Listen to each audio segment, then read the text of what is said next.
tonight. Gabe, you want to take it away? Oh, sure. Well, sure. Let's intro everyone first, as people and players. Okay. Well, I'm Wendy. I play the part of Marie Suzette, and she is a toreador. And she is new to Bordeaux. I guess I'm going then. Hi guys. Or hi, my name is Deanna. I will be playing the character role of Anais. She is also a toreador, and let's get this rolling, I guess. And I am Jim, playing the character of Roland. My name is Gabe, and I get to play their consequences. Before we do anything else, though, Wendy, there were some things that you wanted to mention. Yes, we have a Patreon now. And I want to, there's going to be a link in our YouTube bio. And I'm also going to put it in, our chat. So that should be in there in just a second. Let me pull that up. We are trying to, make a little bit, we're trying to get some money for like things like sets and costumes and all sorts of fun Patreon things. So we wanted to just let you know. We also have a YouTube channel now. And you can find us at Le Bordeaux By on YouTube. So and we just want to say thank you to anybody who is interested in showing up and viewing with us. We just want to give you guys some time and everything. So it's going to be patreon.com/Le Bordeaux By. And I'm going to be putting that in the chat, and I will be putting in the chat throughout this, just in case anybody joins us later. And going to be putting the link to our YouTube channel where all our episodes will be archived. So cool. You can also follow us on Twitter at AU_Bordeaux. And you can find us all at our various Twitter accounts, which will be linked at some point too. Cool. Before we get going with the game and recapping and making things spooky again, I just want to say thank you to Secrets of the Masquerade for writing some excellent source books. Bordeaux By Night, the Player's Guide and Storyteller's Guide are available on drivethrough-rpg.com, and they're what we're using for a lot of the setting and a lot of the NPCs and some of the plot in this game. And she's done a fantastic job making a really interesting situation to dive into for a vampire game. So thank you for that. And also I want to thank her for being the pomme to my terre and the Scooby to my do as I set up this particular chronicle of vampire in Bordeaux that we are wading through like so many body parts. Also, I want to say that we as people try to be good beans. Beans. And the characters in this game are not always good beans. They're more like a bean dad. And just to throw it out there, this is a horror game, not a power fantasy. We deal with some topics that are a little bit sensitive. Maybe not everyone is going to enjoy, they think are fun to see a story about. So just we ask that you use your own discretion and your own best judgment in interacting with us and watching this show. We're doing this because it is fun, but like I said, this is the weird kind of fun that fits into horror. Why is being scared fun? I don't know, but sometimes it is. Mm-hmm. Yeah, we are going to be, should I mention what we might be dealing with a little bit today? Oh, yeah. So specifically, there is a character coming up. We're probably going to interact with some who is a fascist and racist and sexist and homophobe and transphobe. And we do not, I do not use slurs, but he will be using them. I will be paraphrasing for those, but yeah, he's a real asshole. Yes. Yeah, definitely. anything else we want to cover before we get spooky? No, not really. One second. I just lost my thing. I just need to make sure the stream information is correct right now. I don't want us showing up in... Nope, I don't want that there. There we go. One second. I just need to do some setting, and I can't hear anybody at the moment. Okay, we should be able to hear you and soon. Can somebody speak? Hello? Yay, I can hear you again. Okay, good. We are doing all right. Okay. Yay. So far it's just secrets with us right now. But yeah, like I said before, you are going to be able to find us on YouTube. It's just a small channel right now, but I'm going to be putting our YouTube link in the chat as well. You will be. I'm going to try and upload this episode tomorrow, and then yeah, everybody should be okay. Yay! All right, is everybody? I think we'll be ready. We should be ready pretty soon, right? So when last we left our bloodsuckers, what was going on?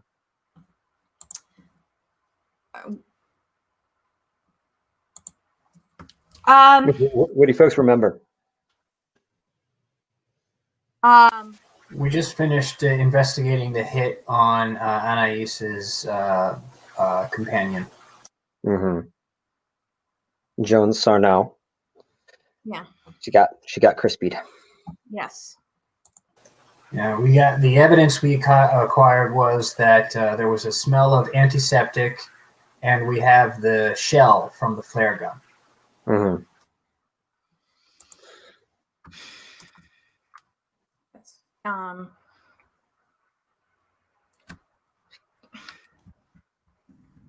Yep. And so you're all newcomers to Bordeaux. Well, Anais is newly returning to Bordeaux.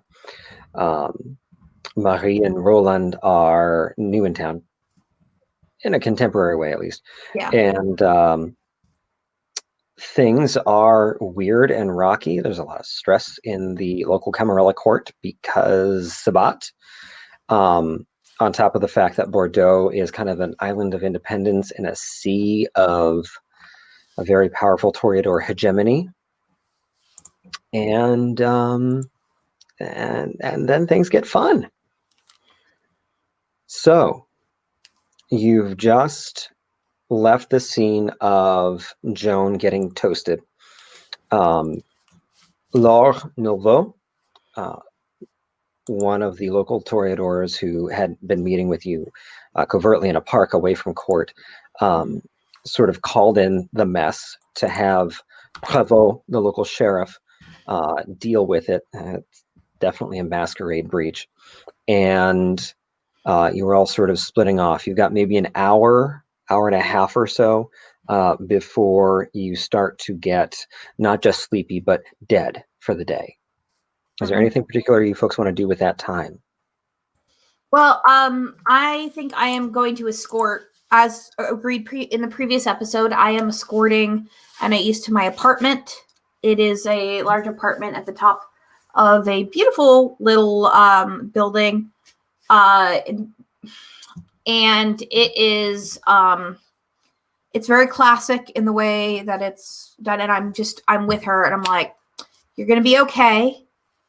And you're going to be safer here than you've ever been anywhere in your life. And your every need will be seen to. What are your favorite scents, by the way? Probably that chocolate that she ate from when she... I love chocolate. So chocolate, any sort of, I guess, candy scent, maybe butterscotch, any kind of like candy store smell.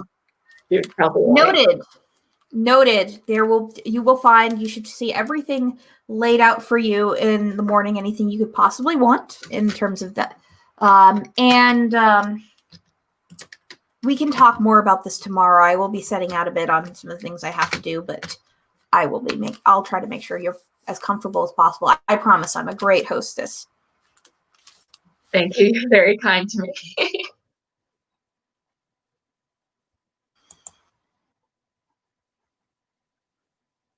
Okay, is there anything particular Roland wants to accomplish?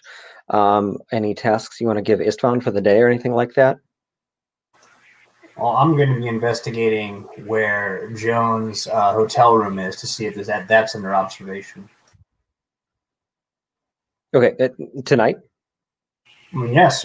I mean, Yeah, I would imagine that whoever the target was, if they were going to hit Anais as well, and they didn't get both of them, they're going to try and see if they can't hit them both. Makes perfect sense. Interesting.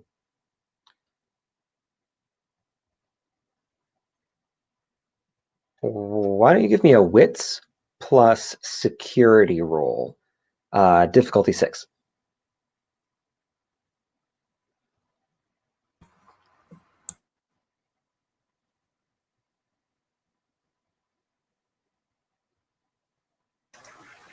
Two.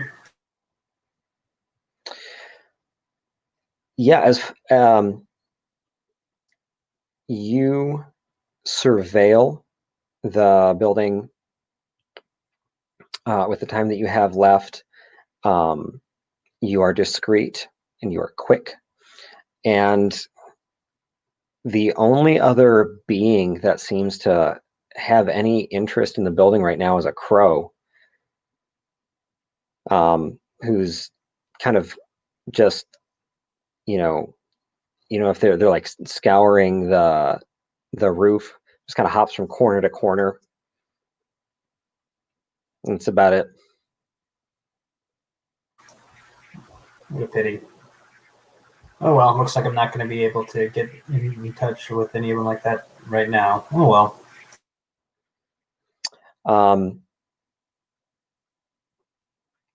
So if there's nothing else, day comes and you all die. Awesome. Great game, everyone. Time to go home. Yep. Let's roll up some new characters. So part of being a vampire in this setting is that during the day you are not asleep, you do not dream, you are dead. At night you get to be a walking corpse. During the day, though, you're just a corpse. Maybe if something extreme happens in your environment, your soul will rouse your body once more momentarily, but that's not a sure thing. That's why it's important to have secure havens. And all of you, luckily, had arranged for that appropriately. So when night comes, the next night, Sunday night, the sun sets,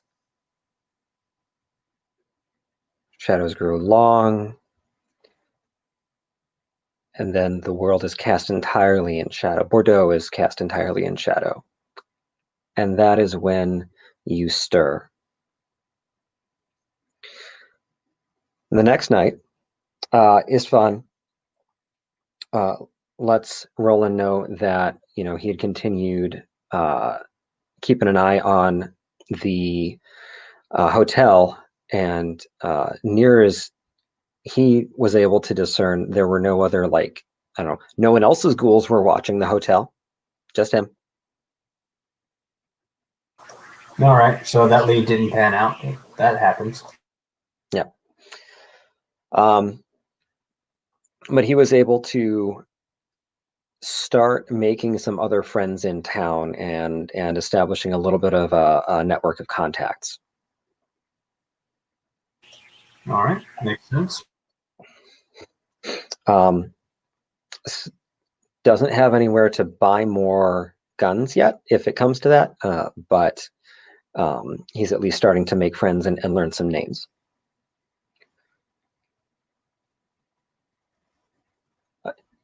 Upon rising, actually, we should also check for how hungry everyone is. Everybody should roll 2 dice and take the higher value.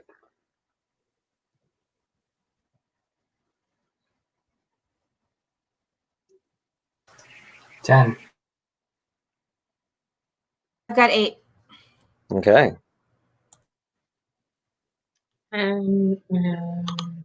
1, so 10. Zero. You got a 1 and a 10? Yeah. Okay. Phew. Okay. So having started the night with that amount, you should all knock 1 off of that, and that is your current blood pool. It does cost 1 point of blood to rise for the evening.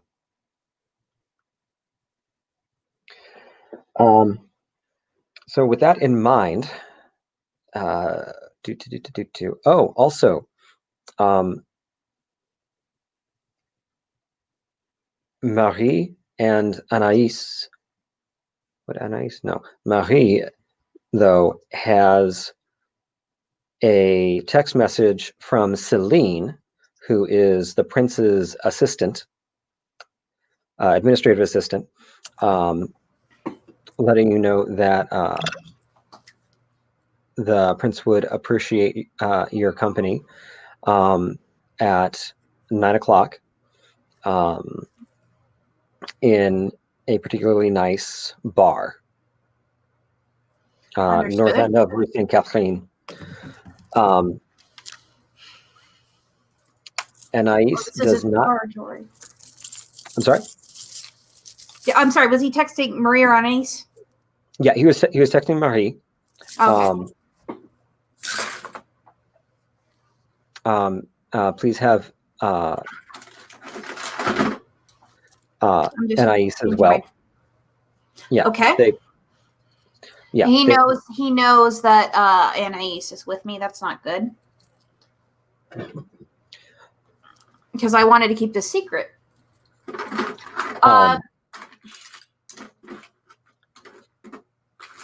Okay, well, let me ask, because maybe I'm misunderstanding something, and this is the kind of detail that can be important. Yeah. Sorry, Sneeze. It's interesting if he does know. I'm fine with him knowing in terms in a Doylist sense. It's just that like my character is worried that he knows. Yeah. That Anais is with me. My understanding was that Anais staying with Marie was mentioned around Laure. Oh, okay. I understand. Yeah. No. Okay, so now I know I can't completely trust Laure not to go tell Prince everything. Got it. All right. I take note of that though. Should I am just basically up and trying to change. I was dead tired when I got home last night, so I didn't change at all. And I am now changing into something a little more appropriate for a more casual setting in a non-Elysium setting. So, should I describe my apartment a little bit? Yeah. Seeing Okay. as where you and Anais wake up. Okay, so my apartment is a little bit magical. It's very old world. Things seem to just appear. It's a little bit, I have described it, even though it's an apartment, and it's a fairly modern looking apartment. It's got, my bedroom is very like old world and fancy. There are very various like old pieces of art. I am and things just seem to appear. Anything you want seems to appear.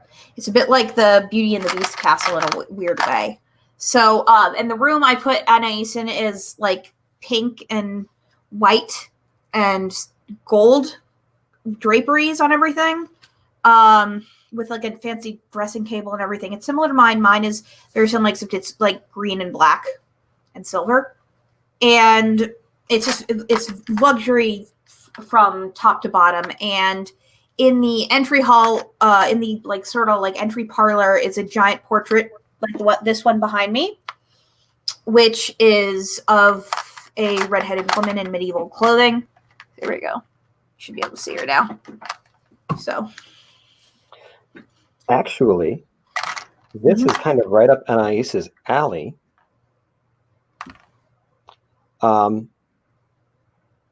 Would you like more detail about the painting? Me or her? Yeah. Anais. Yeah. Okay. So should I text you a picture of like a better picture of it? Gabe? Sure. Also, All right, I'll I tell the will judges. let Anais know Mhm. that she would be able to tell that there's this sort of, see, now I'm blanking on years. This period where people were, European paintings of people and portraits were very sort of moon-faced, and features were kind of small and close together. And this portrait is definitely from that period. Finely done. You don't recognize the artist, but it is definitely of a woman who had lots of money and authority. And it is a formal portrait. It's not like, here's a woman doing a thing. I'm going to be artistic about it. It's just, here is someone of stature. And you also are able to discern a certain sharpness that marks her from other portraits of the period where people would be made to look very sort of wan and soft, maybe even innocent. But there is something mean about her. Mean and subtle.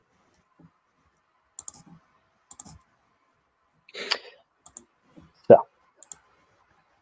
with that in mind, Roland, shortly after you awake, you get a message relayed to you from Mike that the prince was asking after you. Seems like maybe he wants to meet. And certainly he and Theodore would love it if you would stop by El Bodegon tonight. Well, given that I exist in this place only by their leave, I might as well attend. I'd rather not be run out of town so quickly. Yeah, makes sense. So being winter, or I'm sorry, being autumn, you folks are up and moving by 6 o'clock.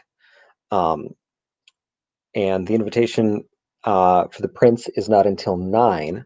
You have some time. What do you folks do? I'm sorry, you're muted. I bathe and I make sure that I check in with my guests to make sure everything is right. Anais should find a luxury Laura Mercier bath and body set in her bathroom that's chocolate flavored and creme brulee flavored.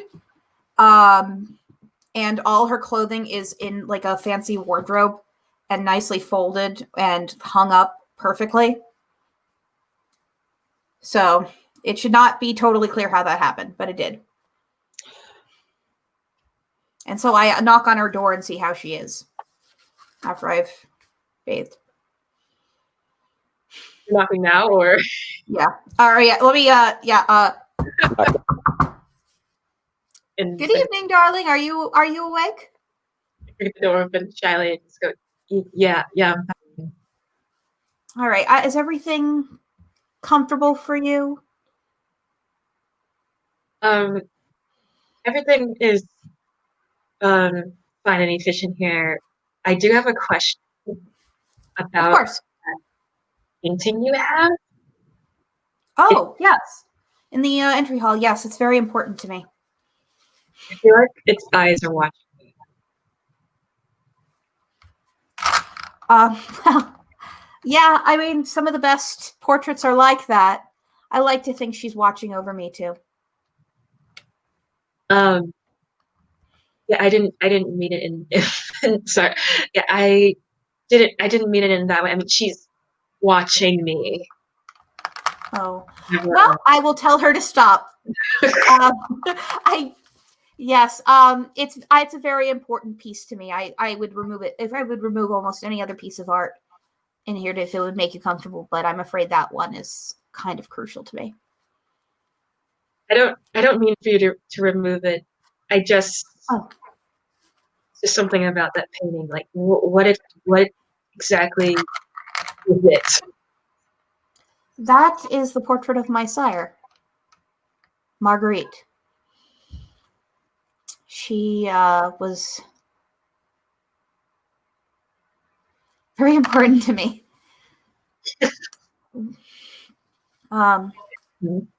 She was a very great woman and a great vampire. Kindred, really, we should say. She taught me a lot. I'm sorry, but I should inform you, by the way, I have a meeting with the prince today at 9, and he requests your presence as well. What is requesting my presence? I'm not sure. I'm a little bothered by the fact that he knows that you're here.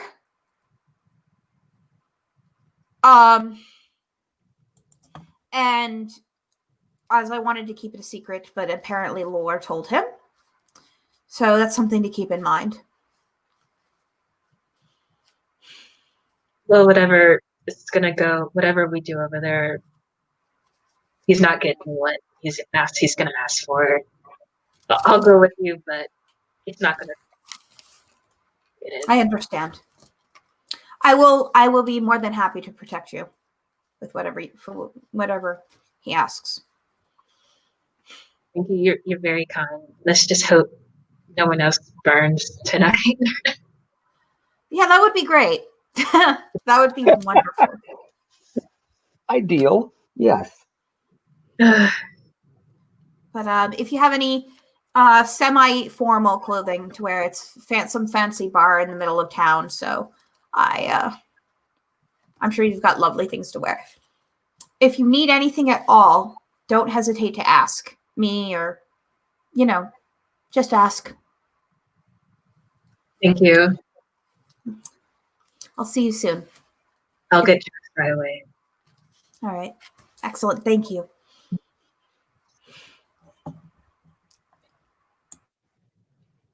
And Roland, what do you do with the beginning of your evening? Well, I don't want to get anything too crazy because I don't want to have to go and monopolize the rest of everyone's attention. Roland's probably going to see if he can't eat a little bit, and then see if he can't perhaps make a few contacts of his own to help Istvan out while he's out, and then just make sure he's nice and, well, relatively as well dressed as he can be for this little shindig. So it sounds like, from text. Mike and Theodore will, if you tell them when to expect you, they will be at El Bodegon, Theodore's bar, and Mike is able to run interference and let you know that the prince wants to see you at 9-ish at a schmancy-ass bar on the north end of Rue St. Catherine. Yeah, I have no problem with that. Yeah, like I said, I just wanted to see if I can't help Istvan out with his own contact network, because and then top himself up on blood just in case anything crazy goes down. Sure. How are you hunting? I'm going to find someone who needs someone to talk to and just feels low, and I'm going to be a friend, and then I'm going to drink some blood from them and make them feel nice, and then I'm going to put them in a cab and send them home. That's very sweet of you, actually. There are enough wine cellars. Is that what they're called? That's not what they're called. Wine grottos, kind of, all around the old part of the old city, especially that early in the evening, if someone's kind of deep in their cups, there's a reason. Yeah, They're if someone's tying on, if someone's blasted at 7 p.m., they've got some problems. Yeah.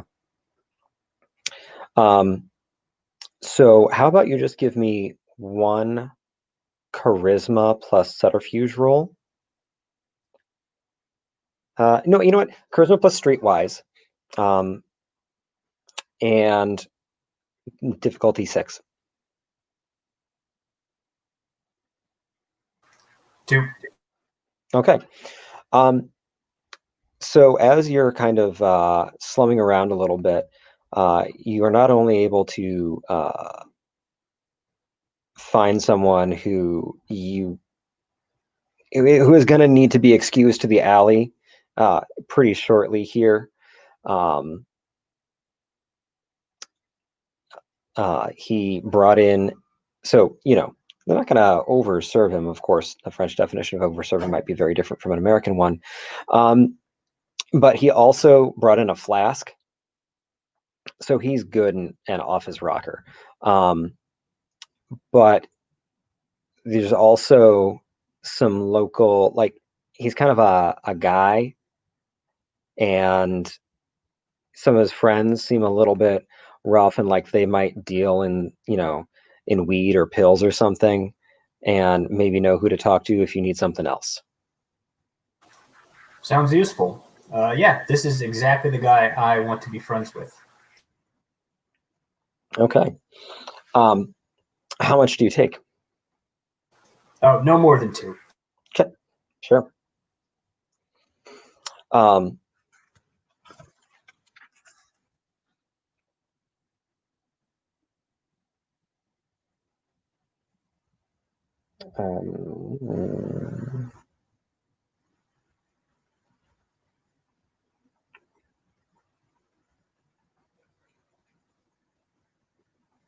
Cool. And after sort of doing this kind of on your way into town, do you go to the Abodegon first, or are you waiting around till 9 o'clock to talk to the prince first? Oh no, I'm going to the Bodegon first. I'm not going to just be. No, my Bruja brothers. Yeah. So you're doing that, and Marie and Anais, I know that you are heading to town and looking to get a bite as well. Mm-hmm. Mm-hmm. And how are you hunting? I want to have us in a car, and maybe we drive down the lane and we see some people stopping by. If my friend is comfortable with that. Yeah, and I sit down. And we call in, like, maybe we just like call to them and just say, "Oh, good evening." We spy 2 gentlemen walking down the street, and we roll down the windows. Who want me? What? Who want me?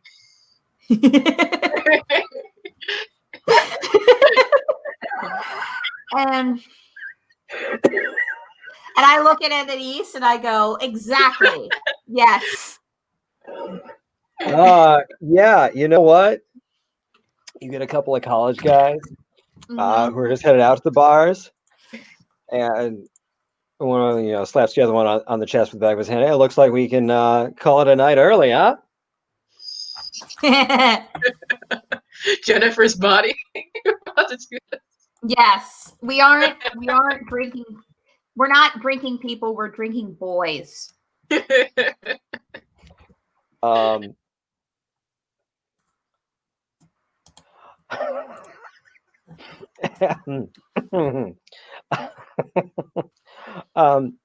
me a manipulation plus subterfuge, though, because this is a little bit out of the ordinary. 2. Is it really though? Is it really? What's the difficulty? As lucky. Oh, 5. Okay. Well, like. Wait. Let me try again. Sorry. I just dropped like 2 of my dice. Yeah. 1, 2, 3 successes. Okay. you have no problem getting these boys into the car or wherever else you want them. Oh, we definitely want them in the car. And I'm like, how are you tonight? And we just sort of flirt with them. I think, if you're good with that. And we take a bit, and then we leave them on the side of the road while giggling. If like they're just like, at first they're pretty dazed. Later on, they're probably gonna be like, "Wait, what the fuck just happened?" But like right now, they're just like, "That was great." Like, yeah, they're a little bit confused, and it seems like one of those things like prank videos, like, but they didn't take our wallets or drop us in our underwear. I'm a little confused here. They go to the bar. They actually do call it an early night because they're just, I don't know. They have a beer or suddenly two. very tired for some reason. Yeah. Why am I so tired? Weirdest thing. Yeah. What is that from? Nicki I know that Minaj. line. Anaconda and Nicki Minaj. Okay. I know that. Okay, anyway. All right. Yeah, so Roland shows up at El Bodegon, and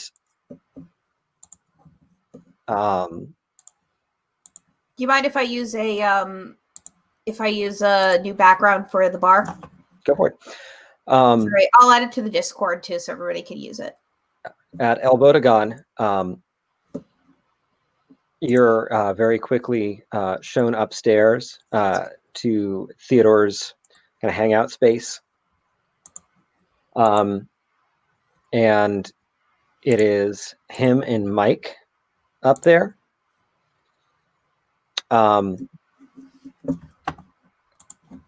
Yeah, that's actually very, very much what it's like inside. And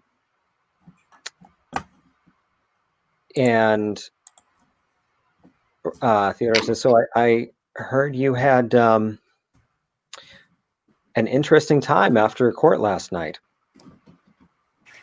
That's one word for it.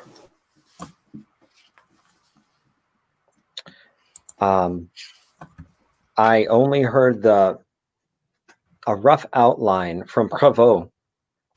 What else do you want to tell me about it? Well, I mean, I'm not sure how best other to describe it than you remember the two from Toulouse? Well, one of them just got hit. And I mean, it was professional hit. Ambushed from the top of the roof, kerosene, flare shell. Relatively speaking, it was a clean hit. Very, very well done. So they knew they were coming. So yeah, you have a problem. Merde.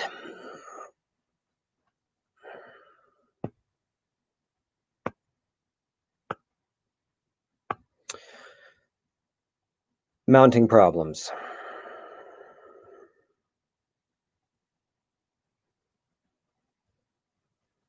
I'll offer this right off the bat.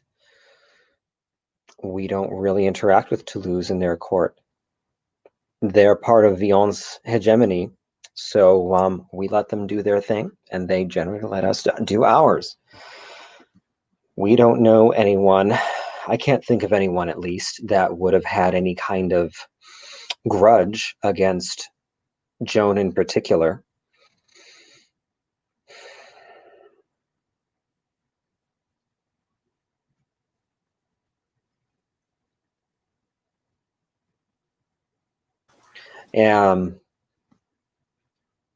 This is troubling. Well, there's a few I have a few theories that I could just throw out there, see if any of them stick. Well, so the first thing I think is if the Sabbat think that the hegemony is coming down here, they hit Bordeaux, and now they're worried about possible intervention from the hegemony. What better way to have a show of strength than to hit one of their agents that come by on the same night that they come out at? That's certainly one reason.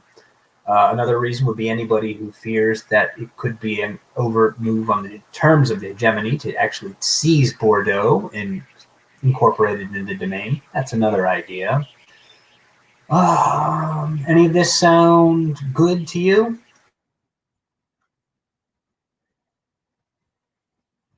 If it was the Sabbat, they'd let us know. They'd let everyone know.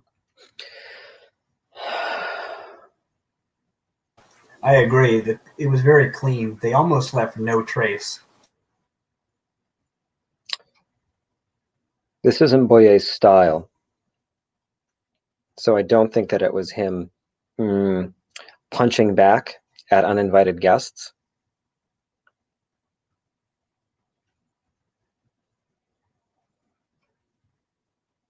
We'll have to think if there's anyone else that might feel very acutely threatened by that.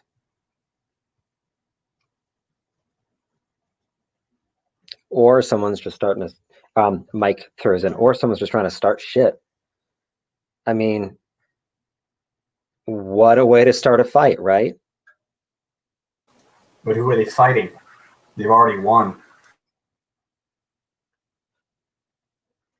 Well, between like us and Vion, I mean, he sends someone. We pull what was that movie with all the abs in it? The 300. We pull a 300. This is Sparta, and he comes at us. Like that's his excuse to come at us. Maybe. Do you think Vion did this to like his own primogen?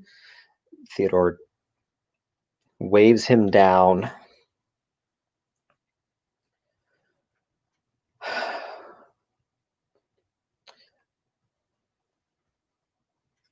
I'll make sure that the rest of the clan is gathering any leads and shares them if we come up with anything. I appreciate it.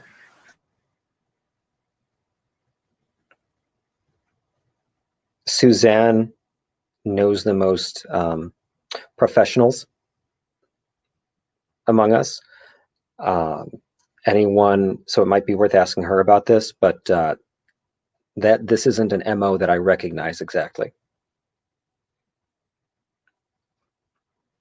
Well, I know that from everything in the execution I've seen, it was professional. Clearly, this person's done this before.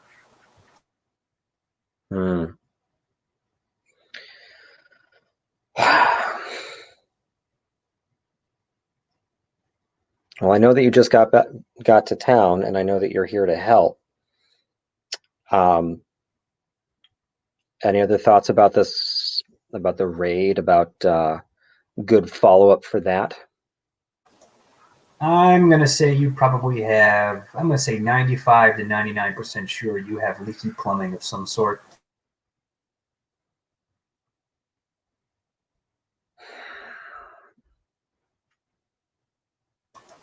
Unless your entire court is incompetent and your sheriff and other security most of all, someone knew enough to be able to know exactly when and how to hit and how hard and exactly what they could do. So as far as I'm concerned, you've got a collaborator of some sort. You know, I was afraid of the same thing. And this isn't against you, but I dislike that it took you one evening to figure that out so confidently. Would you prefer I waited 2 weeks?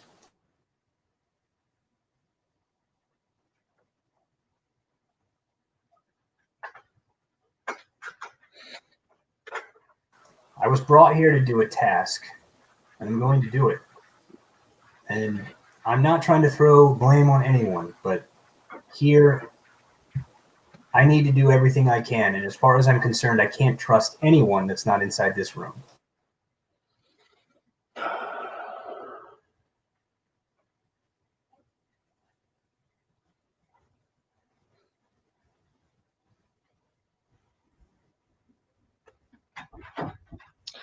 Let me give you 2 more names that you can trust. Suzanne. She's one of us. And she does her dirt to get by. But she's more high-minded than anyone who would be working with the Sabbat. I actually trust her with security around the bar. The other name is Lord Nouveau. She's the Elysian Keeper. I think you met her last night. The Sabbat killed her daughter, her child, and her daughter. No one wants to see them ashed harder than her. Well, that's good to know. Hopefully she brings back all of the things that I've asked for. Things you've asked for? Yes. I asked for the ash from everyone that was involved in the night to see if I can't use the sympathetic traces to see if I can't hunt down any of the Sabbat that survived. Good.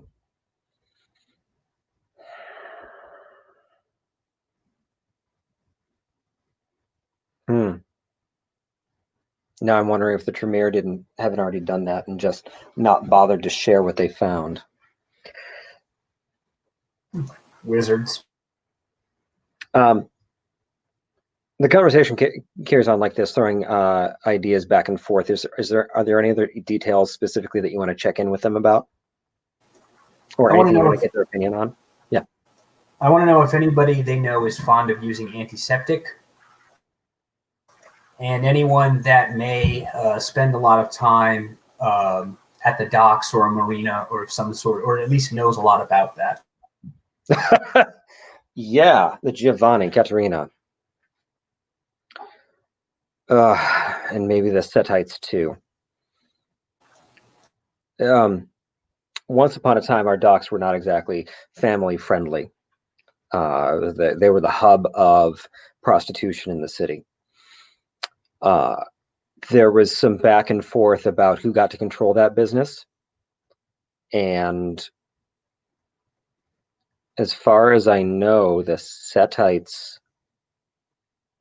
are running that now, right?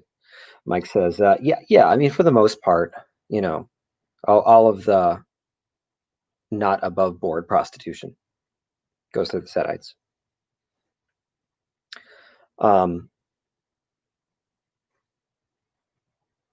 And this is me, Gabe, thinking too, making sure there's not anything they would leave out. Yeah, in terms of the marina and the docks, that's what they think of. For antiseptic, I mean, germaphobes, humans. Whoever this assassin was, they strongly used antiseptic. Now, it could be just to go and clean up any traces that they had left behind, but they left awful quick, which leads me to think that they had it on them when they were actually attacking. Mm-hmm. So, yeah.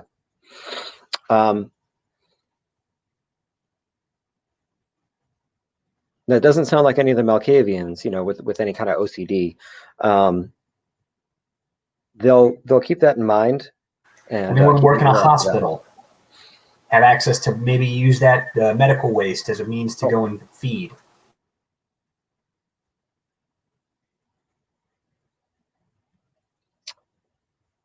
You don't think? Well, I mean, he does have.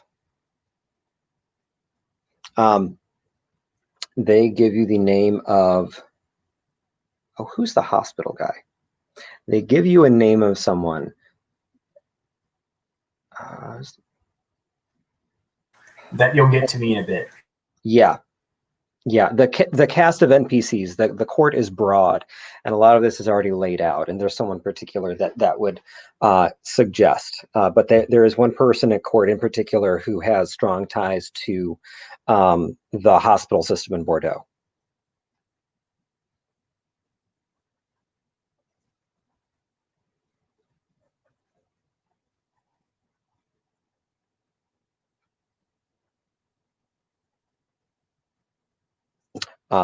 Yeah, and it is pretty well known that if you need something dealing with the hospital, he is a good contact. I want to say it's Mikhail Horsman, but I don't want to get that wrong. And you're having this conversation, really getting down into details, when Suzanne actually comes up the stairs and says, Theodore, I don't know I mean, I'm sorry to interrupt, but there's a woman downstairs being awfully loud about looking for Joan Sarno.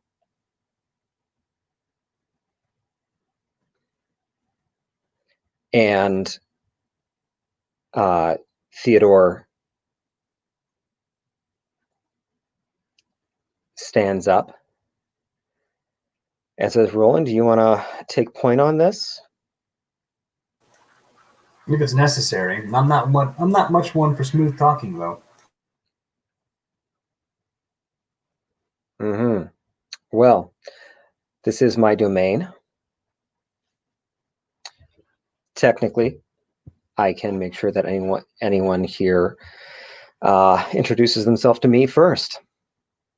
And so he heads downstairs.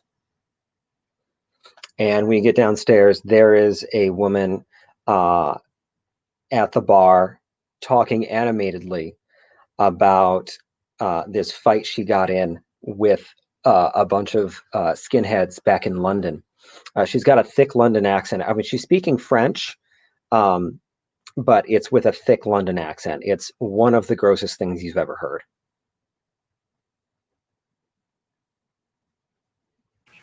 All right. And is she afraid? Is she angry? No, she's drunk. She's a little loud. And so, and that's, hey, did I mention I'm looking for my friend Joan? Yeah, I mean, it's the weirdest thing. I've been looking all around town. I haven't found her yet. She said she would be here, but she's like ghosted me or something, which is a real harsh thing to do to someone who's like coming in from out of town. But I guess she was coming in from out of town too. Where's the train from Toulouse come in? Anyone know where the train comes in?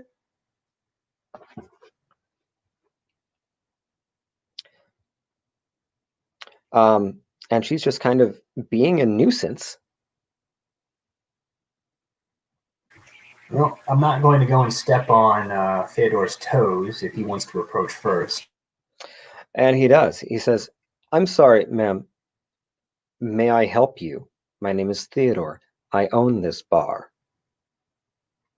And she says, oh, Theo. Yeah, nice to meet you. I have no idea who you are. This is a real great bar, though. Have you met my friend Joan Sarno? She's about you're tall. She's about you tall. About you tall? No, about you tall. Way shorter hair. And this woman, she's dressed black leather jacket that's seen better days, gray t-shirt, tight brown black jeans, and for how it's like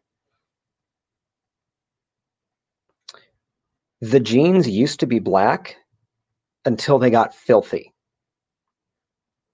Come to think of it, the collar on the shirt is a little bit darker than the rest of it. It may have been white at one point. In contrast to this, though, her black work boots, black leather, probably steel toe work boots, have maybe just a few scuffs on them.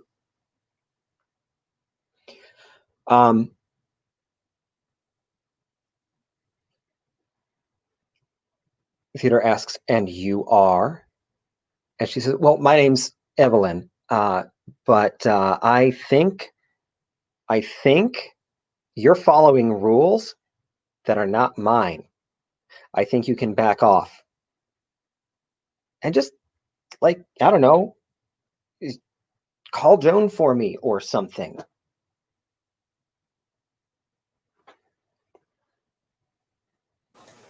Well, she's certainly cheeky, isn't she? And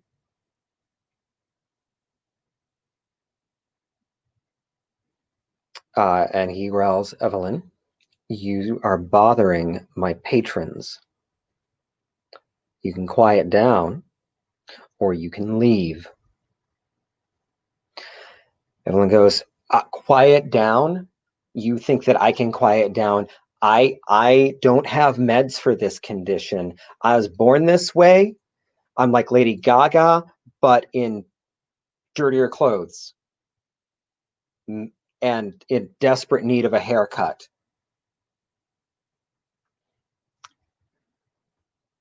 And Theodore, like, puts, like, leans in, on one hand on the bar, one hand on the back of her stool.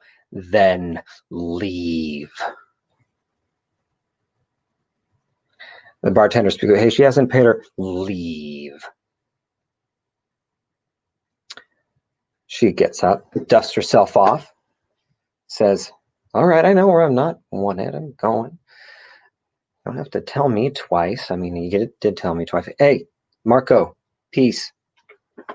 On her way out the door. And she leaves just kind of muttering to herself. So who was that? I don't know. She pops her head back in. Oh, but if you see Joan, let her know I'm looking for her.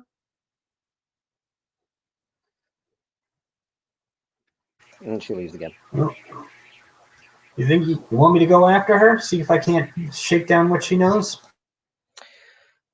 I think someone should. All right. But if she comes back in here, she's probably going to be crying. Crying women don't bother me.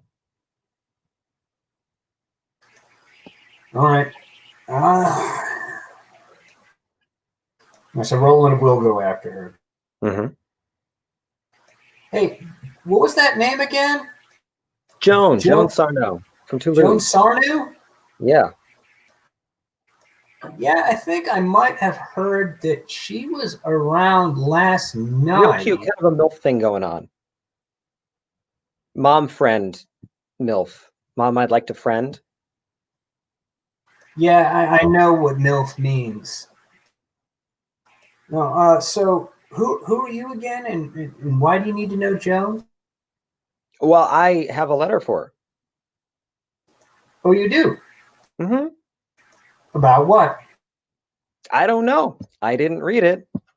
I just know it's for her. Well, then how do you come into possession of someone else's mail? Well, she gave it to me. She gave it to you. Yes. To give back to her. Duh. All right, you do understand how silly that sounds, right?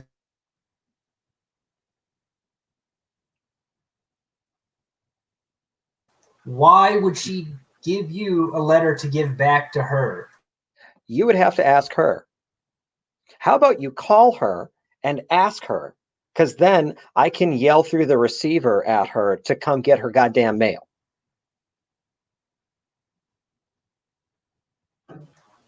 Well, it would be very difficult to get in touch with her.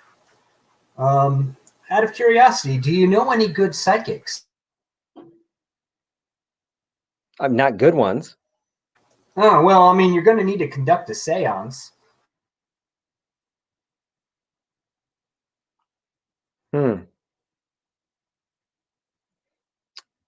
Okay.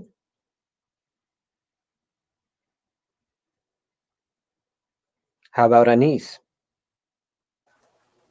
I know who she is. Well, then the letter's for her. Give it to me, and I'll make sure she gets it. Give me Anais, and I'll give it to her. You've already made an ass of yourself in one establishment. Don't make an ass of yourself in another one. Give it to me. Don't underestimate me. Now! I'm intimidating her. All right. Are you using Dread Gaze? I'm not going to use Dread Gaze right now. Okay. Charisma plus intimidation.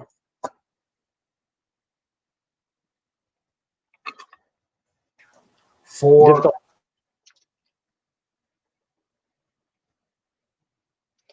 Interesting. It's the one thing Roland's good at. What difficulty? I assume it was 6? Yeah.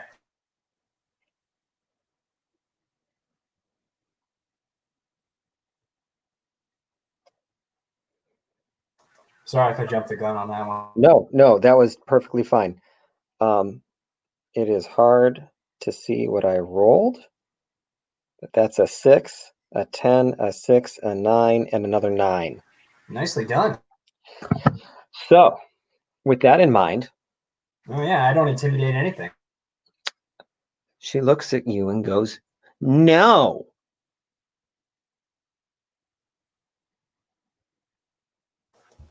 Look, Is she holding it in her hand? this is very simple. I am making it very simple. Get me in touch with Anais.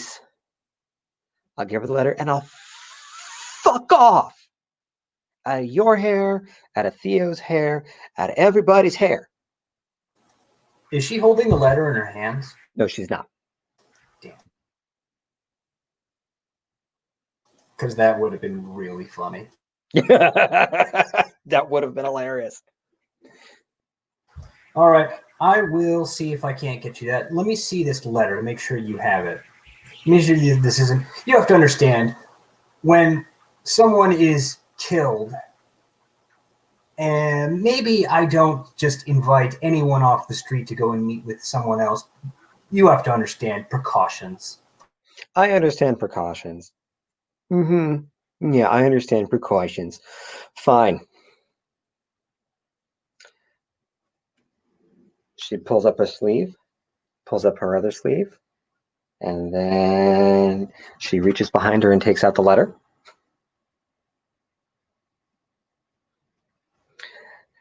And she holds it so that you can read that it says Joan Sarno, care of Anais.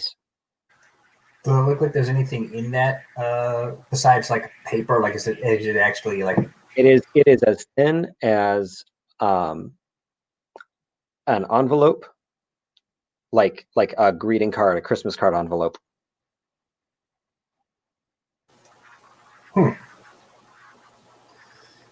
Well, the issue I have is that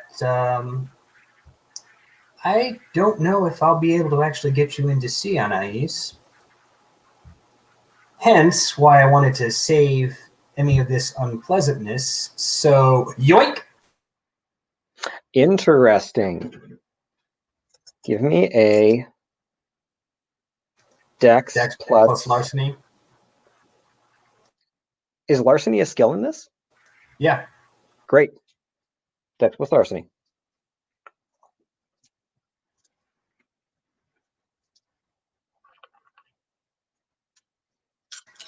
Five. Thank you, celerity.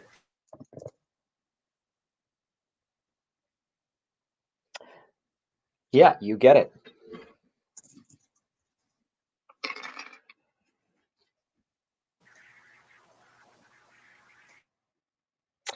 This, I didn't want to do this, but you have to understand. She's in mourning, and someone was just killed. I'm not going to expose anyone else to any unnecessary danger.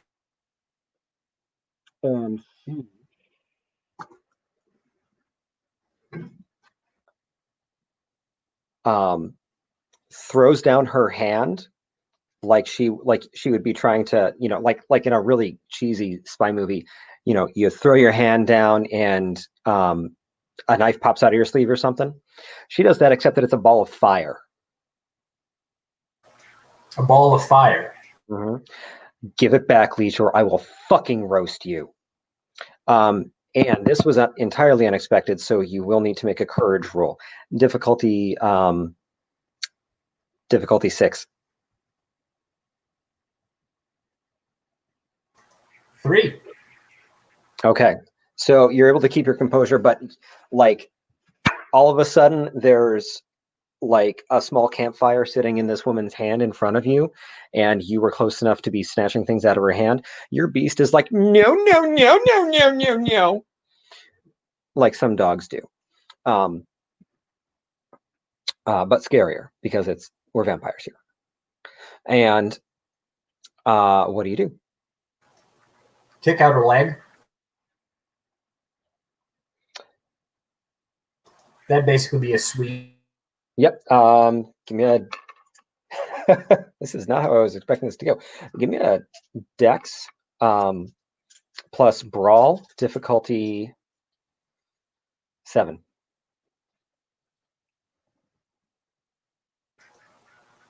Three. She hops. Wait, the I forgot sweep. my celerity. Okay.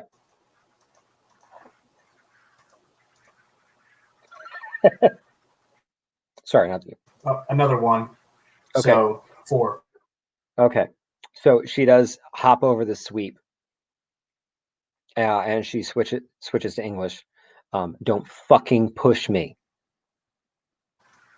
Well, then maybe you should realize that I'm trying to protect this person who just lost someone from random strangers.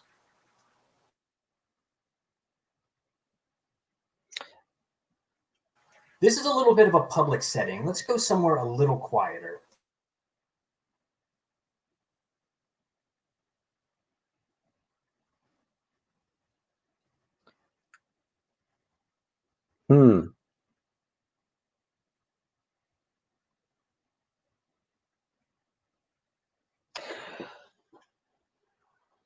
She narrows her eyes at you. Walk.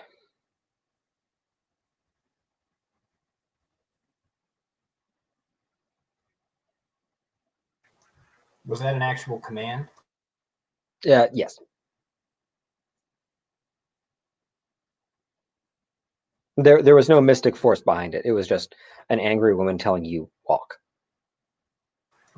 I'm just moving over to somewhere where maybe we're not going to have a masquerade violation by throwing fire in the middle of the street. Mm-hmm. Oh, I hope she's a mage. She's going to get smacked with paradox in about 5 seconds.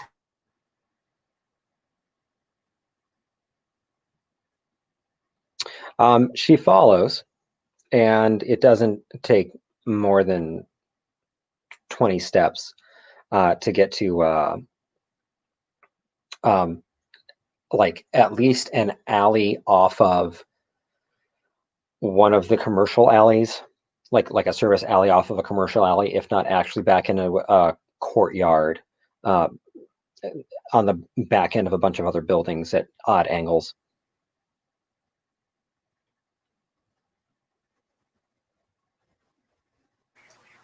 What is going through your head right now?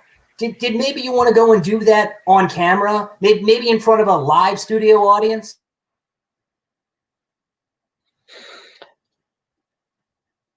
Fuck you. Fuck your rules. I made a promise that I would hand it over. I'm going to keep that promise. Now, you generally seem like a reasonable leech. So give me the letter back. And if you don't, we're going to see who's toastier.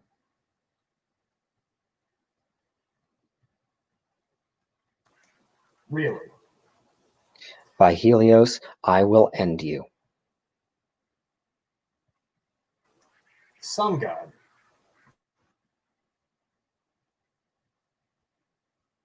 So,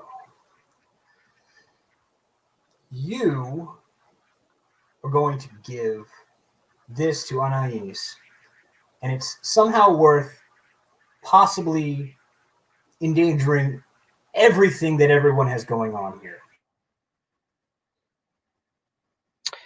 Promises are promises. Oh, I understand that completely, but it's not worth ruining everyone's life. Not when you make a fool of yourself twice. Again, don't underestimate me, all right? I've been making a fool of myself all night. All night. I'm glad you're proud of yourself.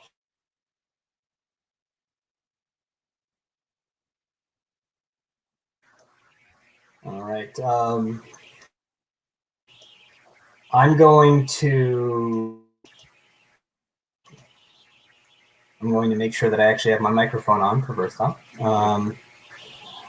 I'm going to look like I'm going to hand over the letter. Mm-hmm. And then bolt.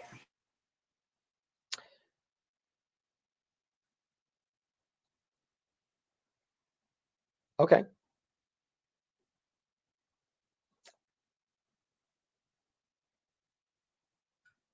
Yeah, Dex plus larceny again. Difficulty 6.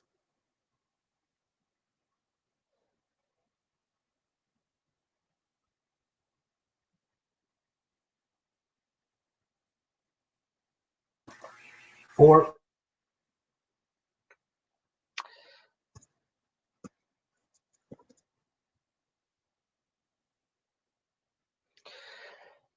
All right.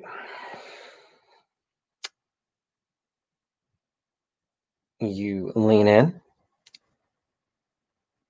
She puts the fire away, reaches out with that hand to take it, and then you are gone in a flash with the letter.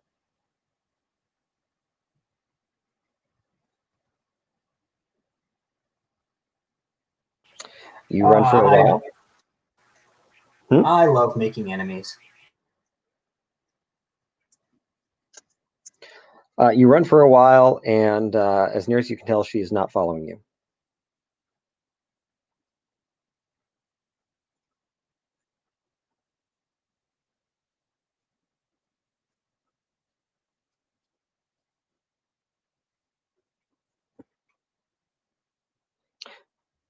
What do you do? Well, I'm going to probably see if I can't circle back. Well, no, actually, I don't think I'll circle back. I'll call Mike and let him know. Yeah, so what happened with the I don't know, crazy lady? Oh, she's loaded for bear, all right. Started talking about Helios, and she does this kind of trick with Roman candles that you just have to see it to believe it. It looks like she's actually holding a ball of fire. That's scary. Obviously just talking around it because to make preserve the fiction of. Mm-hmm.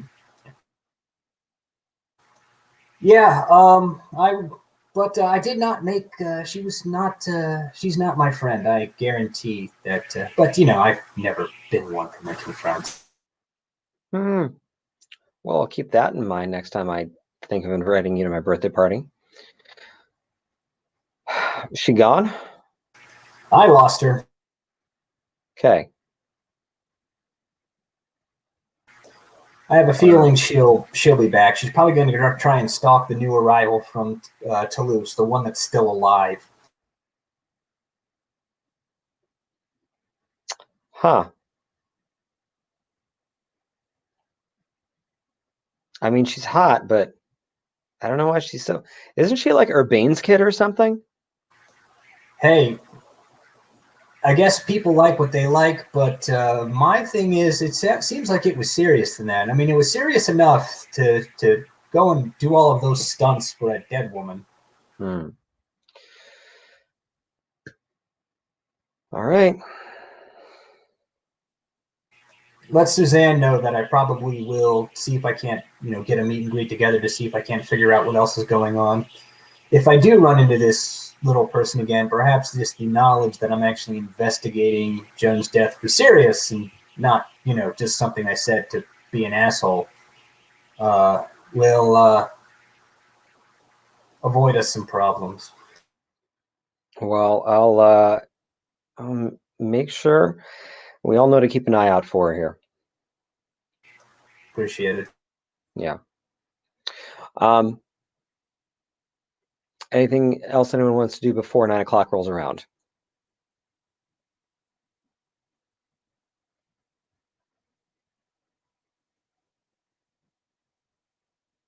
I think I've caused enough problems for one night. All right. Marie actually also gets a text somewhere in there. I'm sorry, you're muted. Yeah. Yeah. Sorry, I was just about to say I'm muted. So, all right. What does it say? It is from Alicia, and it is one word. What? Drinkies. All right. I look at Anais and I just. What time? 10? Question mark. I look over at Anais and like, you know this woman, correct? And I show her the name on the phone. Oh, yeah. Who is this woman? I'm sorry. So this is Alicia Vandenstrie, your Anais's domitor or regnant from when she was a ghoul. Okay, because I was like, who are we talking about? Okay, yeah, okay, I remember now. Yeah, Anais just has a mental block, but he has a lot of mental blocks now. But yeah, she I was, held up. She wants me to meet with her. I noticed the tension between the two of you last night. I hope you don't mind that I noticed. Not loving the idea of meeting with her, but if it's all right with you, there might be something to it. Would you mind terribly? it's your life. You can do whatever you want. I'm going to text back. Can we do this tomorrow night? Frowny face. And then, okay. My sincerest apologies. But I have a few affairs to see to tonight.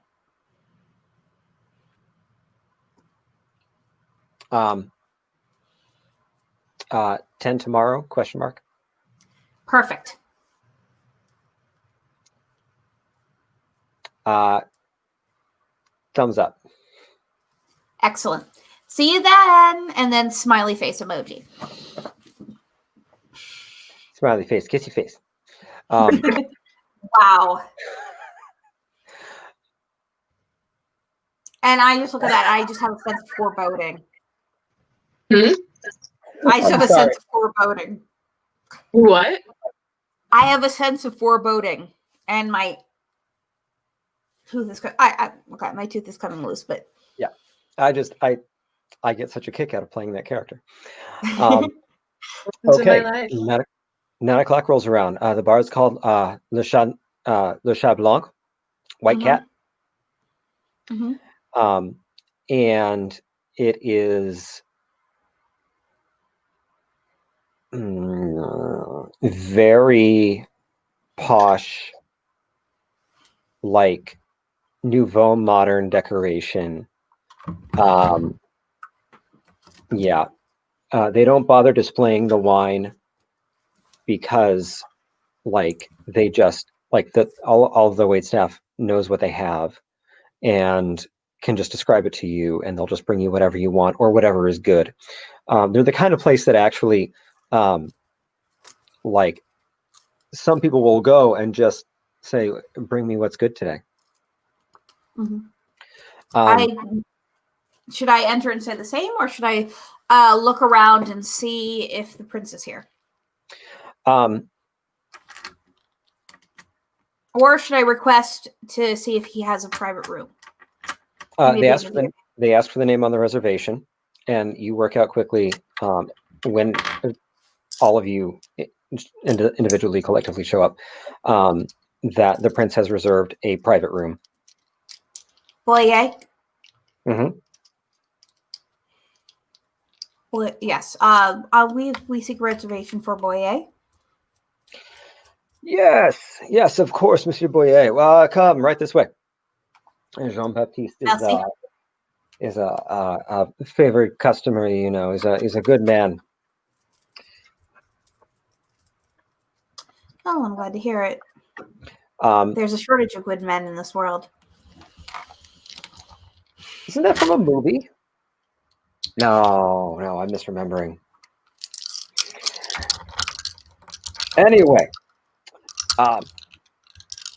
yes, right this way, mademoiselle. Merci beaucoup.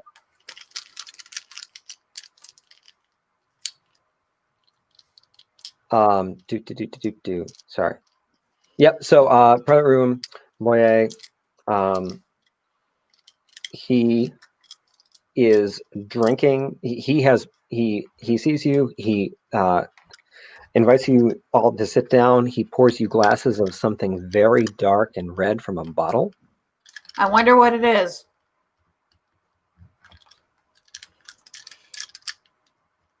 Well, it's exactly what you think it is. Should I get a wine glass? I didn't realize. Oh. I should have gotten a wine glass while you were playing with Roland. But no, I recline on a comfortable seat. But no, actually, first I curtsy to the prince. No need to stand on such old formalities. Please come in. We'll say that Marie and Anais show up first because Roland is playing with punk girls in the streets. I did want to wait for one other person, Roland. He's the other new arrival from last night. Roland. I know, but he is also here to help. And I know. you know, if certain of the Bruja had introduced him, I would not have given him a second thought. But Mike has a reputation. I'll put it that way. Anyway, all right. I was surprised to discover that you knew Anais was staying with me. Oh, well, I guess Lore mentioned it at some point. Honestly, I was on the phone with her and Lambert most of the end of the night. I mostly wanted to make sure that Anais was safe. And realizing that he's talking about you and not to you, he says, "I'm so glad you're safe. What a terrible tragedy. I'm so sorry. Do you know anything more about what happened?" And he's talking to Anais now. I really don't want to think back to it. All I remember is just smell of kerosene and fire and just my charge. No, we don't have to go back. I know it was only late last night that it happened, but I'm concerned. It isn't every night that a visiting dignitary, as Joan was, a visiting dignitary gets brutally murdered in your streets. May I observe how they're interacting? Just observe the prince a little bit. Yeah, what kind of information are you looking for? I'm just trying to see how sincere he is and try to figure out maybe what his interest in her is. Because I sense it's more than just, visiting dignitary type thing. Give me a perception plus empathy roll. All right. What's the difficulty? I'm sorry, difficulty 7. Okay. 1 success.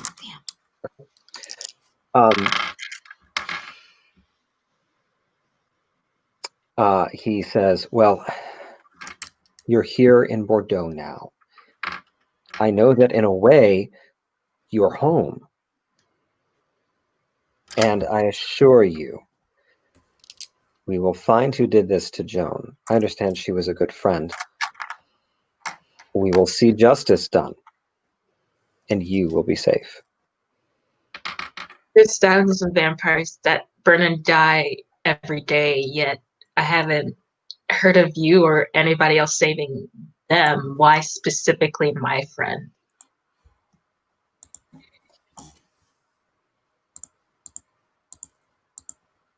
It's true that our existence can be fraught with peril at times.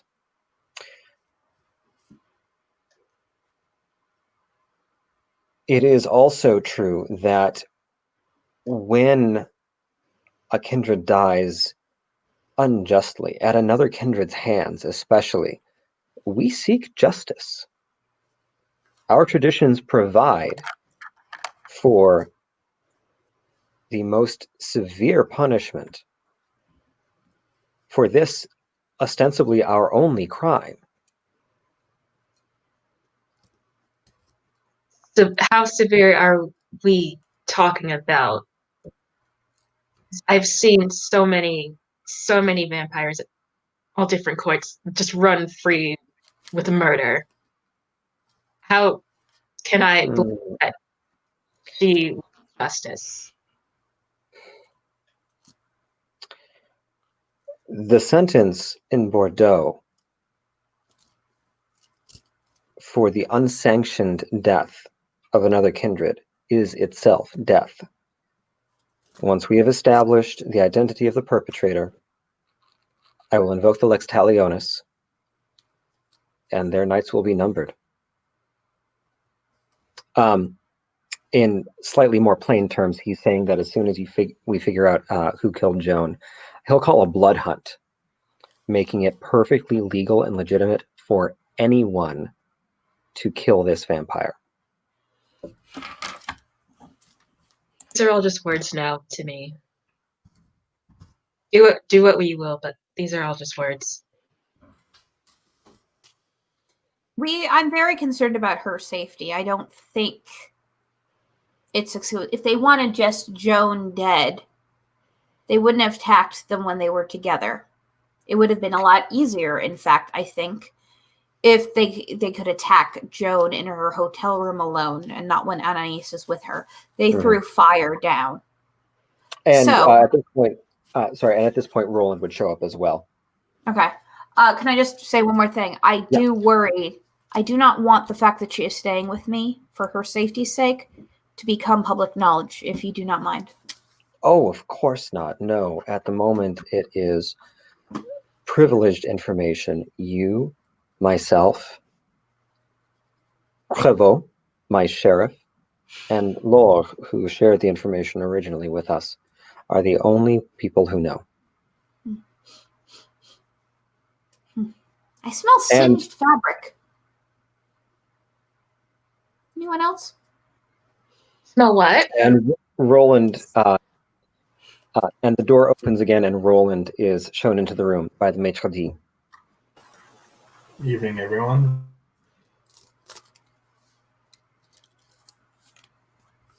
Good evening. Roland, yes, please, welcome. Have a seat. Let me pour you something. And he pours a glass for Roland as well. Roland pointedly does not drink it.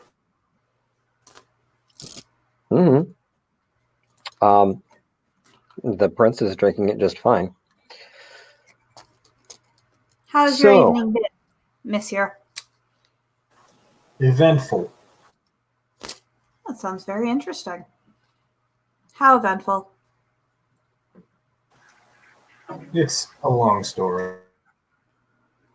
I'm not sure I want to waste the prince's time when he has called us here. I called you here, and I'm just simply thrilled that you all accepted the invitation to give you a warmer welcome than I managed last night. It has come to my attention that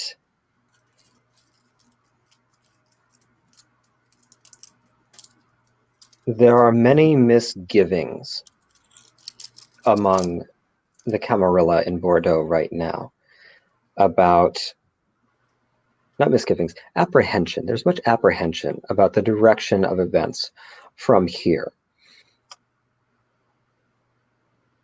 The reason that Theodore originally asked that his clan begin planning new embraces is because new blood is opportunity. Now, new embraces, certainly, but also simply new residents, new friends. Are you inviting us to make a permanent residence in your domain? Yes, I am. Very appealing. I would consider it. I'm very interested, Your Highness, in making sure that this region of France remains safe from Sabbat hands.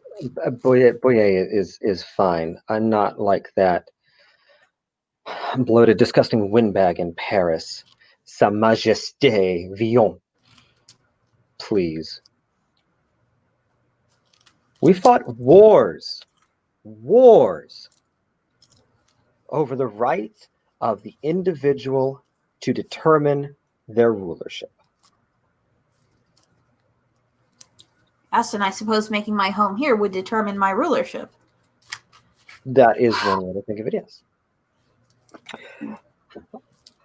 I mean, I suppose I don't know how things go in Alsace, but I'm sorry, what was that? I'm interested in keeping this overall region, not just Bordeaux, but this entire region, free of Sabbat control. I have my own reasons. That sounds perfect to me. What I propose is this. And he takes you all in with his eyes.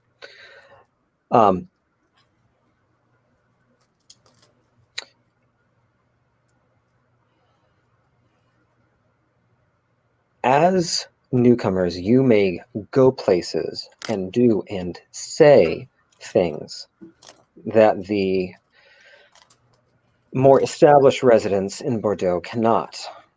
We are enmeshed in our own intrigues and obligations. We have appearances to keep up. And while I do not mean to suggest that your faces, your visage does not also have value, you might act more. You might act more freely than certain of us. I at least have a great interest in assisting you in handling your latest problem. Not just the investigation of poor Miss Mademoiselle Jones' murder, but the raid that recently occurred. And I have been given a couple of leads. What do you know about Catalina Giovanni and Mark? What's his name again? Guillard. Yes, Mark Guillard. Mark is an unfortunate young man who I wish would keep his mouth shut. I don't want him to keep his mouth shut. And I quite am interested in perhaps tracking him down. I hear he has some troubling ideals. Depending on who you ask, yes. He certainly seems very inclined to a Sabbat way of thinking, though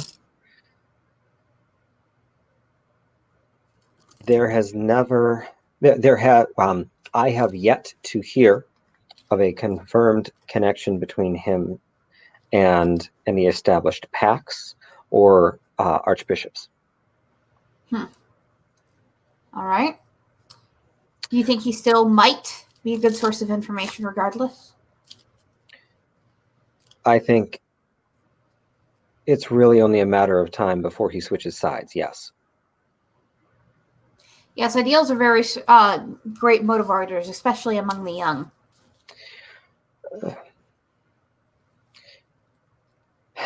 As far as Caterina Giovanni, she's a rat. Let me ask you something. Is there any possibility that she might be looking to seek her family's intrusion into this fair city, and perhaps, and this is my theory, from what I have heard of her, a war between you and the Sabbat could be potentially quite profitable to the Giovanni. Oh, yes. I'm sorry, I didn't hear that. Oh, yes. Believe me. Can we take 5 for a second? Unfortunately, my earbuds just crapped out on me. Yeah. I just need to switch them up. Okay, and actually, we're about halfway through, so it's time for our 5 anyway. So. Okay, great. All right. Sorry, guys. We'll be right back. I gotta change earbuds. I'm so used to wearing my big dress. I'm so cold.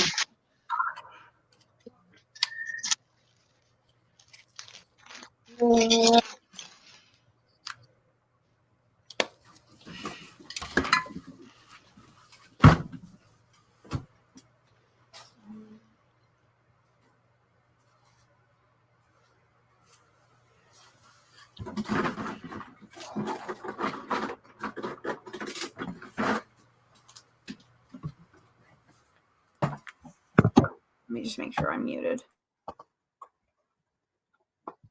Oh, that's a thing we can do.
4 hours of power my ass.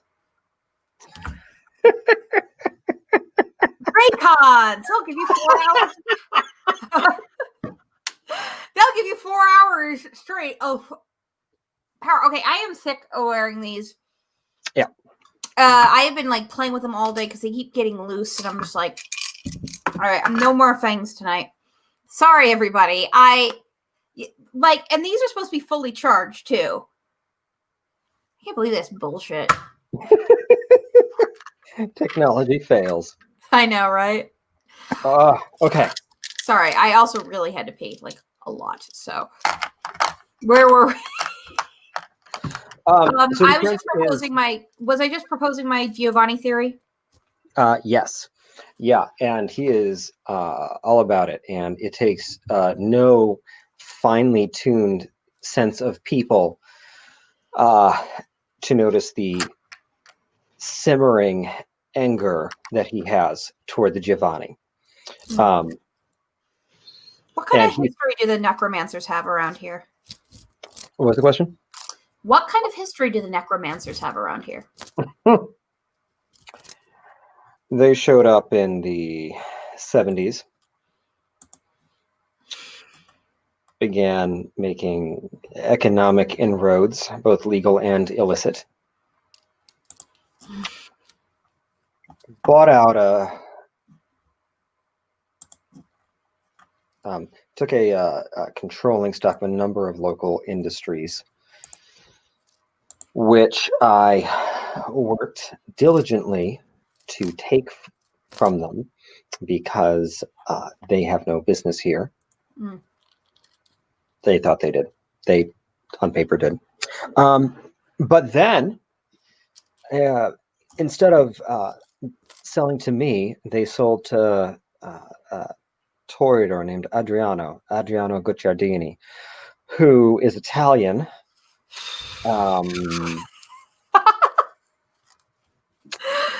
Next, you're going to tell me he's Corsican. And no, I think he's Florentine. Anyway.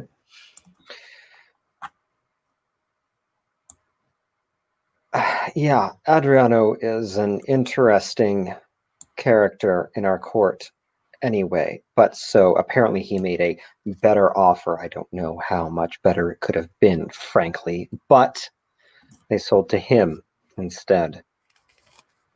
Consequently, I was able to renovate the city docks and make it a very lovely, civil, approachable, family-friendly environment. An actual attraction for the city instead of... And not family-friendly in the Giovanni sense. No. No, actually, it was a very serious blow to them. After that project was fully underway, they left. They scurried away as if from a sinking ship, leaving behind Katerina, who had been a ghoul. They left her just to leave someone. She's been a thorn in my side ever since. Does she have any affiliation with any other vampires here? I know that the Setites hate her. Oh, good. But Other than that, not that I am personally aware of. see. Well, I was hoping that maybe I could find an in with her. Do some investigating, but if you can't help me there, I will seek her out on my own. An in with her. Interesting. I'll see what I can dig up. That would be lovely. Whatever you find, please let me know. I've been waiting for a reason to call a blood hunt on her. Interesting. Oh, don't worry. Anything I can do to keep this place more secure, I'm happy to do.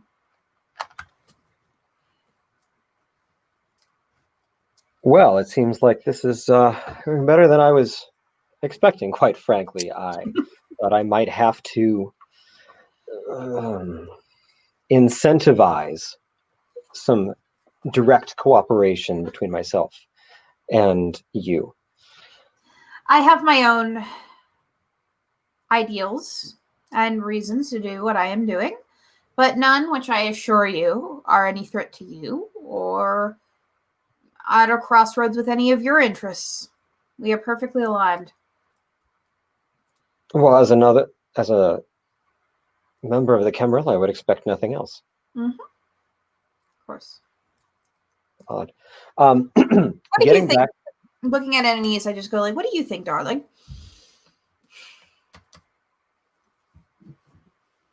Anais is just, yeah, she's just looking back and forth here, and she's still kind of shaken by everything. She kind of just wants, she's just like, whatever you want to do, Mary, it's fine. She kind of trusts Mary more than she trusts the prince anyway, so yeah. Anais, regarding your legal status.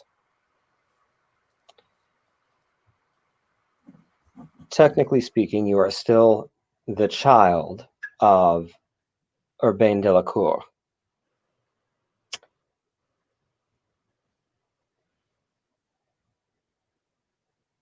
I have stepped in previously and emancipated certain kindred for fear of their sire's retribution after certain events.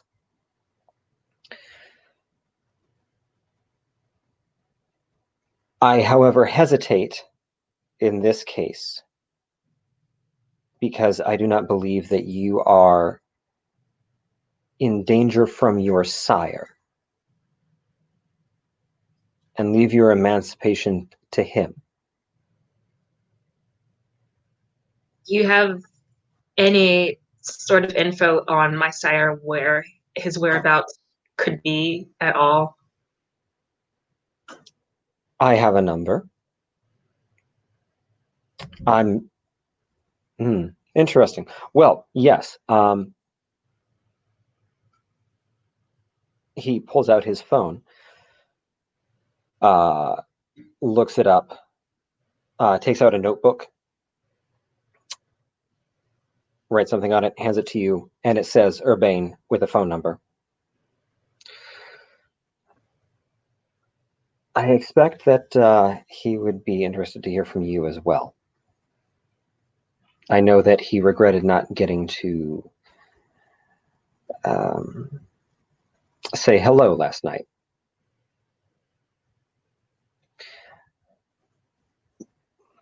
Last night? Where? Oh, at court. Did you not see him? Wait, he was at court? He's a bit of a wallflower, from what I hear. I'm sorry, I meant not to have spoken out of turn, but yes. And she's just she just like not speaking out, so like she just like kind of unspoken, like in her mind she's like, oh, okay, this bitch doesn't want to talk to me, but yeah. Know that regardless of whether you legally have a guardian or legally are your own person, you have a home here in Bordeaux. And I will do as I can to make sure that you are comfortable here. Do what you will. I just get me Urbain. Oh.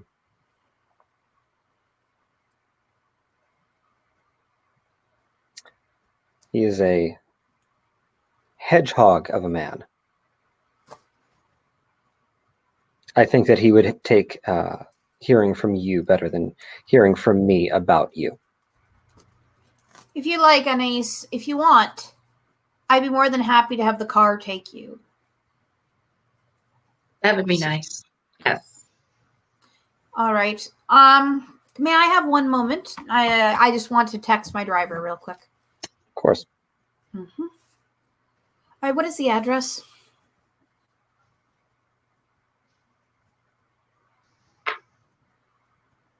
Oh, you mean for Urbane? Yes. Oh, I couldn't tell you. His haven is private. All right. Well, Anissa, if I may make a suggestion, I'd say you give him a call privately and get his address. I'm going to text my driver and tell him to take you wherever you need to go. Is that all right with you? That's fine, but I don't believe he'll answer. All the times I've tried, nothing from him. See. That is difficult. Well, I recommend that we try to make efforts to contact him over the next few days, but I think you should stay with me just for the sake of safety. That would be nice. That's fine. Thank you. No problem. That's no problem. Roland, any thoughts? Any leads you want to pursue? Any thoughts or leads you want to pursue? I have a few things that I'm running down, mostly tying into what happened with Joan.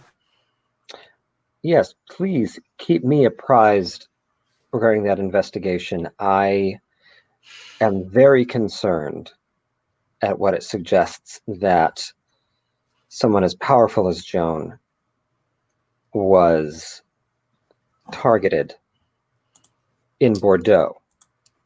What are the diplomatic relationships like between Toulouse and Bordeaux? Lukewarm. We generally keep to our own.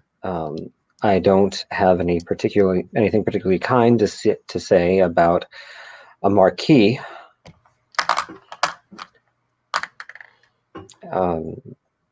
I know the Ventru in the city. I know that Gregory Darvaux communicated somewhat regularly with Joan, as they were corollaries.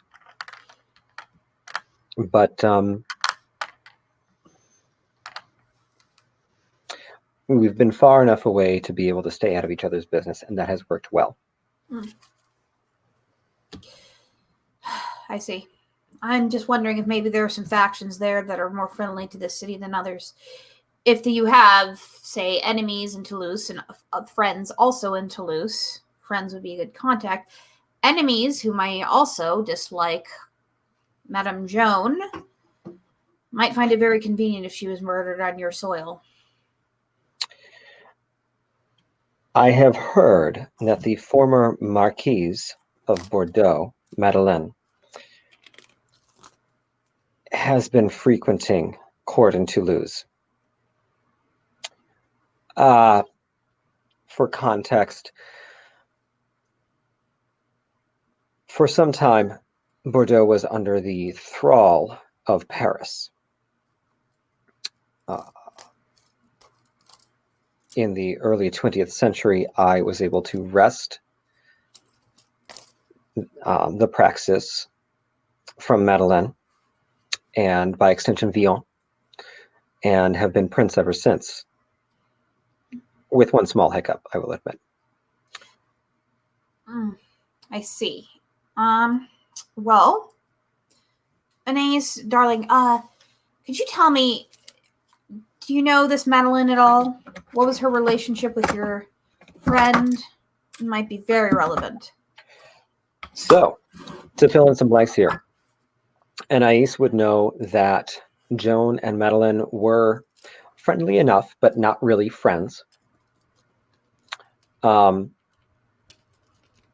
Madeleine more associated with the Marquise, or the Marquis,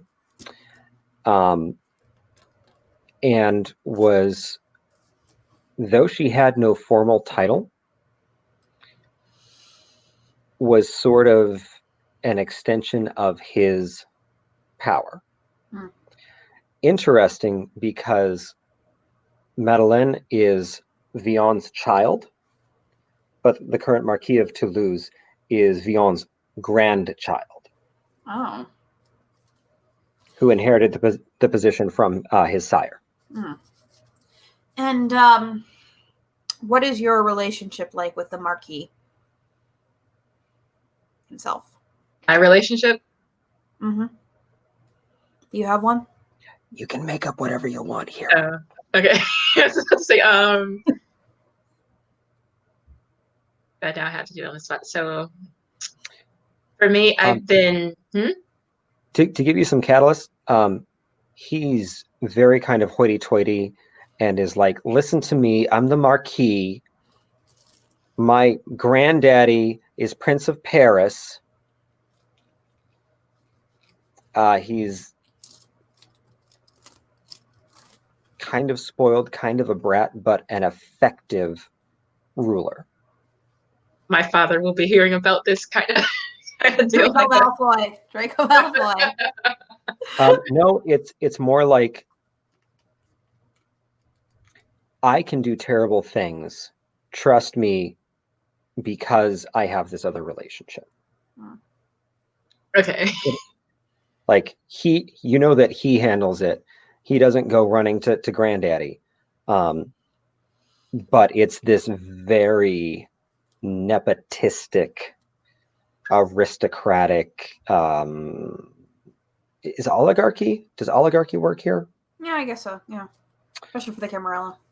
Yeah, oligarchical sort Secrets, of. what do you think if you're still here? All right, she doesn't seem to be here. Okay.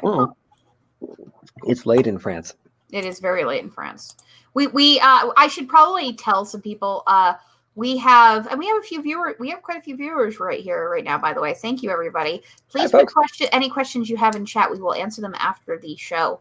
But the thing I was going to say is we have our writer of the books here every so often. She can't be here for the whole thing because she's in actual France. She's in actual Bordeaux.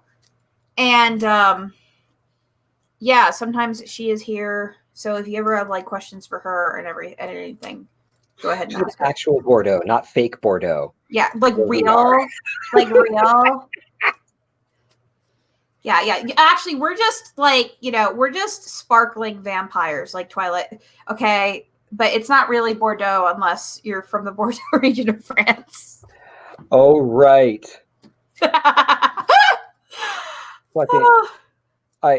I did really appreciate that comment. I loved that meme when it was like hot, and I appreciated that comment. It was on Twitter. We'll talk about it later. But anyway. Roland, have you found any new developments at all? Well, I mean, I have the evidence that I need from Jones' murder to go start investigating that. I'm still waiting on the ash from the Sabbat attack.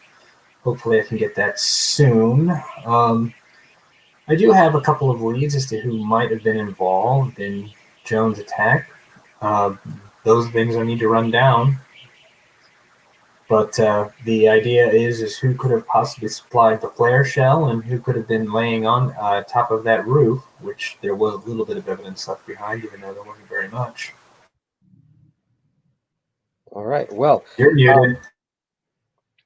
The prince largely just leaves things at that. I have one more question for him. Oh, yeah.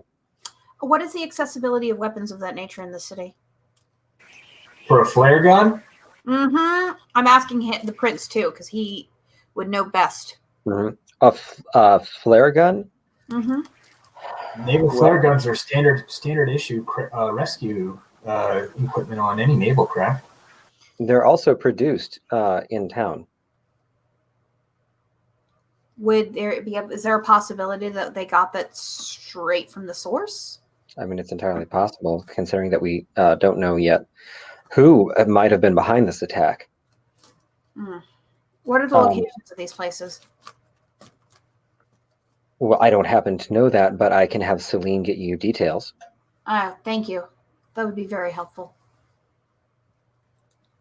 I'm sorry. While I am myself also involved in the firearms and manufacturing industries around here, it's at a more conceptual or financial level.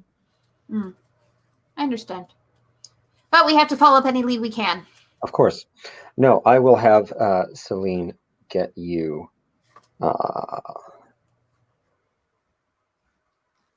information on addresses of those of that manufacturer, as well as other details about local manufacturing.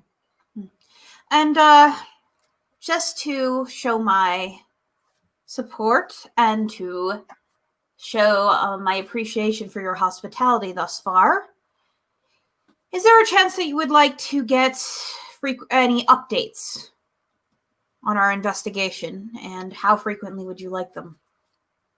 And by what method would you like them delivered?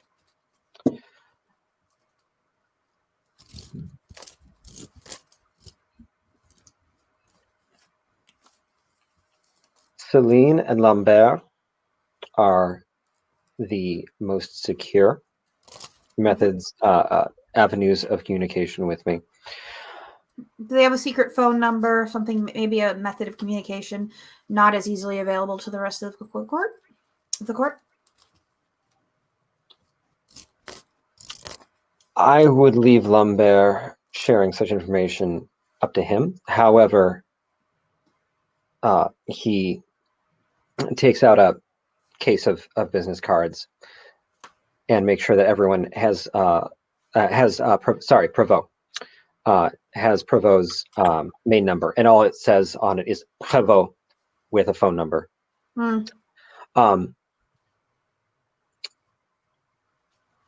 And he remembers that he gave you all Celine's number. While I appreciate being continually informed, certainly don't feel like you have to send me messages effectively saying nothing to report. That's a waste of everyone's time. I understand. Understood. Well, I think I'm done here so far, and I appreciate your time. And I appreciate your time. If you excuse me, I do have a... Get me Urbane.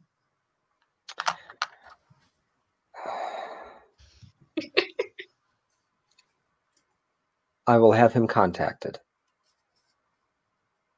Merci. How soon? Soon. Fine.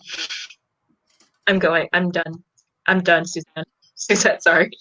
That's all right. Getting back to Winnie's question earlier about Boyer's interest in Anais.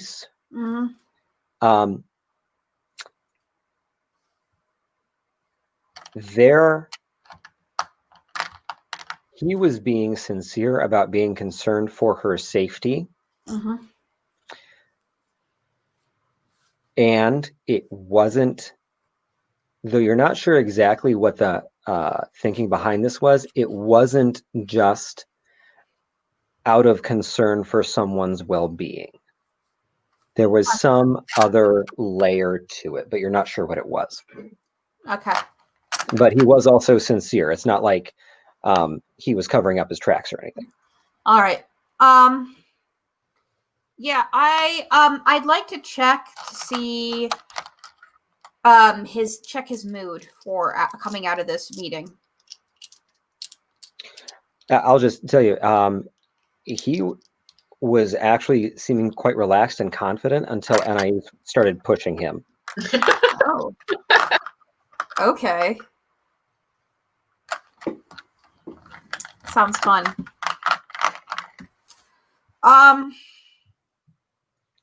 Yeah, and when she started pushing him, his response was to bristle a little bit, like, "Don't fucking tell the prince what to do, bitch." Like, I haven't seen my dad in like years. Can I please see him? Please? Where's my daddy? She's acting like a toddler. Like, oh my god, where's my dad? I want my daddy. Are we making our departure now? Are we being dismissed? Yeah. All right. I like to walk out with like the other two, but first I want to turn to Roland and I'm gonna be like, all right, I actually want to meet the neo-Nazi first. Okay. And there might be a chance, considering his reputation, for what I've heard, that things might come to blows. And I also need to make sure she's protected. Do you mind accompanying us? Just staying as backup. If need be. That would be. Oh. That sounds... I do appreciate it. Anyway, tracing down that flare gun will probably be a waste of time. There's a lot of them around. But I have the shell. And if you can look at sight beyond sight, you should be able to find out who loaded this shell and who fired it. Particularly if they had strong emotions when firing it. So my recommendation is don't touch it by the back because it's loaded in by pressing it in the back. So don't touch it there. But that's my suggestion. Yeah, the other thing I think was when I went up there, I smelled antiseptic, which is typically used in this sort of thing to clean up a crime scene, but there was not enough time for them to actually clean up the crime scene that well. So my guess is that they had on them, either they worked in a hospital or somewhere else where they had this kind of antiseptic smell. So whoever our doer was might have been associated with the medical community in some capacity. Is it hard to acquire by the average layman? Antiseptic? I mean, not really. You can buy it. I don't. Yeah, I don't clean my own things.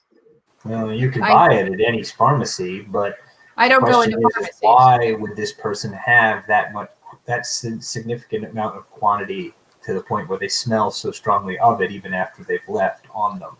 I suppose they could have bought it in doses over a period of time. I'll also throw out that most over-the-counter, readily available at a pharmacy sort of antiseptic fluids are not ammonia-based. This is... Yes, it's usually rubbing alcohol. Yeah. This is some kind of specialty heavy-duty shit. Yeah, so industrial or medical grade. Yeah. All right, we might want to look into that. But let's go... just to get him out of the way, because it seems like there isn't a lot of confidence in his culpability. Let's go get the punk out of the way first. Do you have weapons? I do, actually. And sorry, I'm just pulling down I have a couple of knives, a couple of blades, and I'm kind of a little bit of I've got my own little dirk. And I wring out like a Scottish dirk. I don't have one, so I'm just, this is the dirk. And, I have a dirk. Dirk. Also, Anais, I have a letter for you. I'm sorry, a letter? Well, it's for Joan, but the person that was rather insistent that she be the one to deliver it, talking about Helios, something like that. I stole the letter, so here, you can have it. Helios? Thank you. Yes, the Roman sun god. I know who Helios is. Hey, don't blame me. This punk girl was the one who said Helios. No, that's not...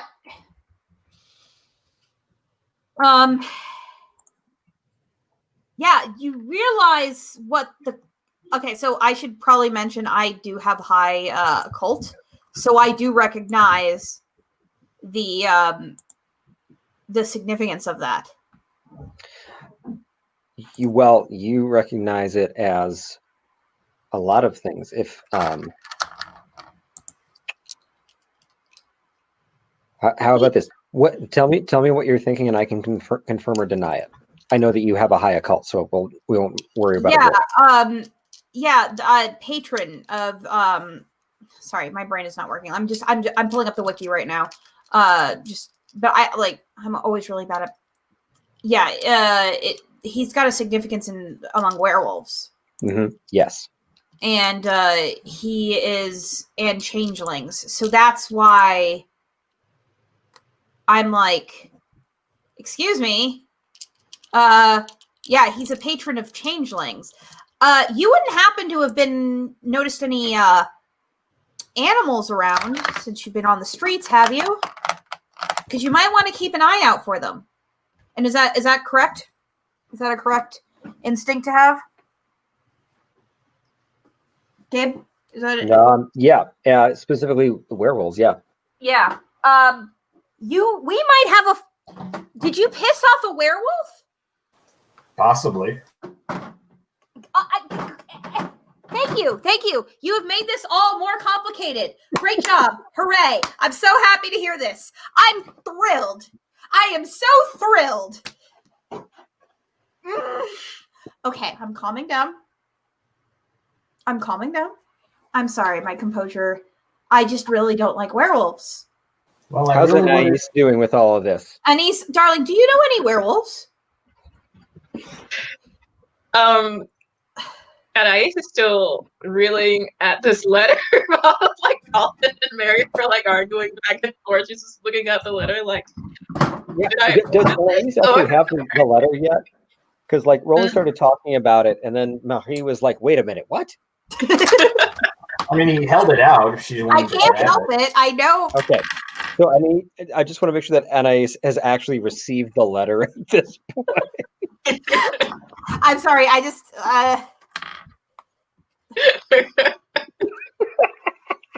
It's so funny. Yeah. What does the letter say? Anais, do you open it? Like she's kind of hesitant. Like I'm kind of hesitant to open this. If you want privacy, you can wait until we. It's not even privacy. I'm just remembering the smell of kerosene, and I'm afraid of like what'll happen when I open it. And Roland's talking about calm her down. Well, so let me share a few more details with Deanna about this. Mm-hmm. You recognize the paper. Mm-hmm. You recognize the handwriting. It is addressed to Joan Sarno, care of Anais, not Betancourt. De Corbusier, or I'm sorry, I'm blanking it. Condorcet. De Condorcet. So, and then it doesn't have any kind of street address or anything on it, or a return address. Like this was supposed to be a couriered, hand-delivered letter. Can I try to calm her down? Can I try to calm her down because she's clearly in distress? That Joan apparently wrote. Yeah. What does Marie do to calm her down? I try to use like some soothing words and be like, "Are you all right? It's all right. You're safe. You're not under any sort of pressure. It's all right. There's no fire around here right now." Nope. Right now.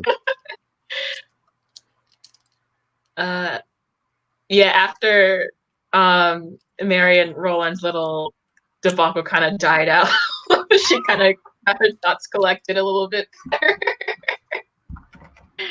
And she kind of like slowly, kind of hesitantly, like softly peels it, then kind of, and then can I please try to sort of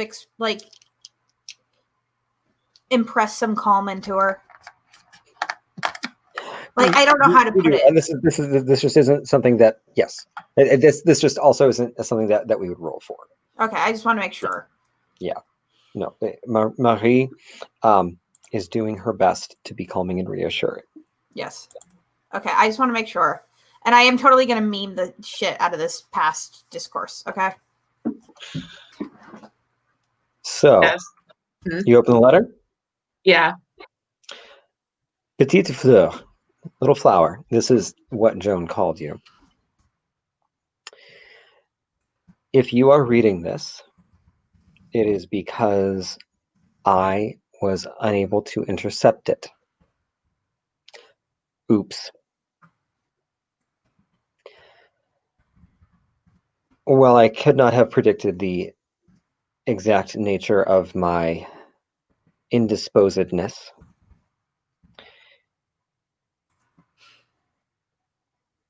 It is an unfortunate reality that it was always a possibility. with this trip in particular. You have been a guest at Toulouse, my guest, for these past years, and I've considered you a friend. I have grown to consider you a friend, as well as a protege.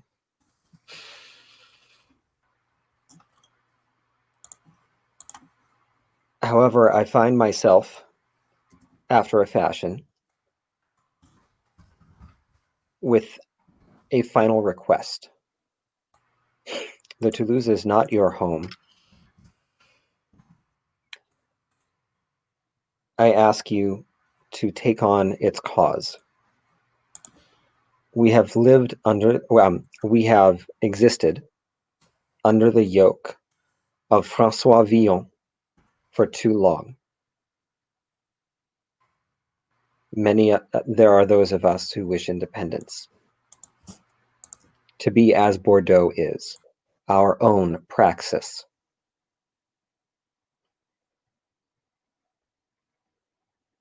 While officially you and I came as representatives of Toulouse and by extension Villon, I also came to begin making friends and ask help in our own fight for independence.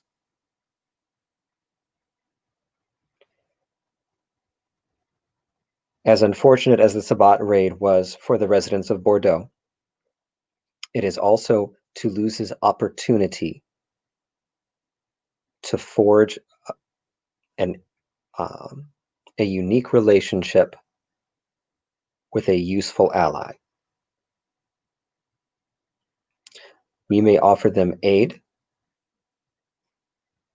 while covertly gaining their aid and support in our own what will inevitably be a struggle.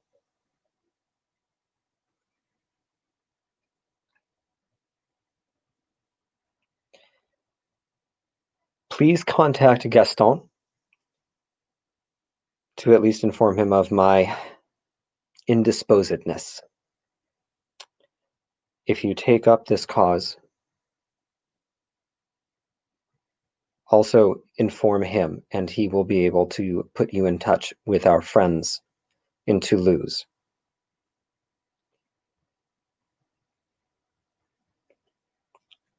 In making these inroads, know that you may speak as per my instructions, as my protege, and take my place as emissary of Toulouse, if you wish.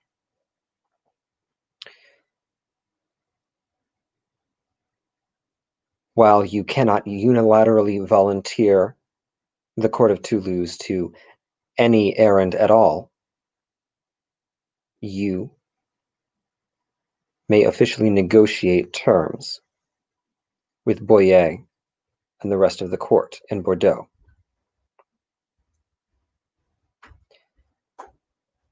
The other piece of information that you might find useful to share at your discretion is that we know the name of at least one of Villon's spies in Bordeaux.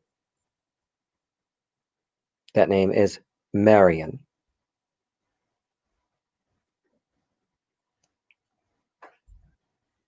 Gaston will be able to provide you with further documentation if necessary.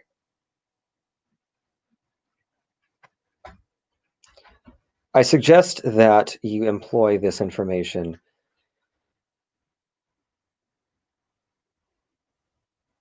as leverage to gain Bordeaux's aid in the coming fight for independence,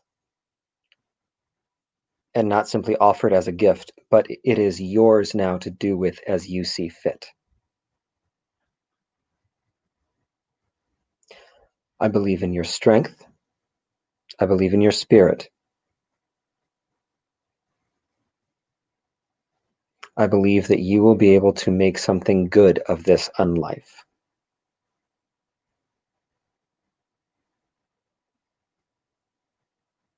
With love, Joan. And that's the letter.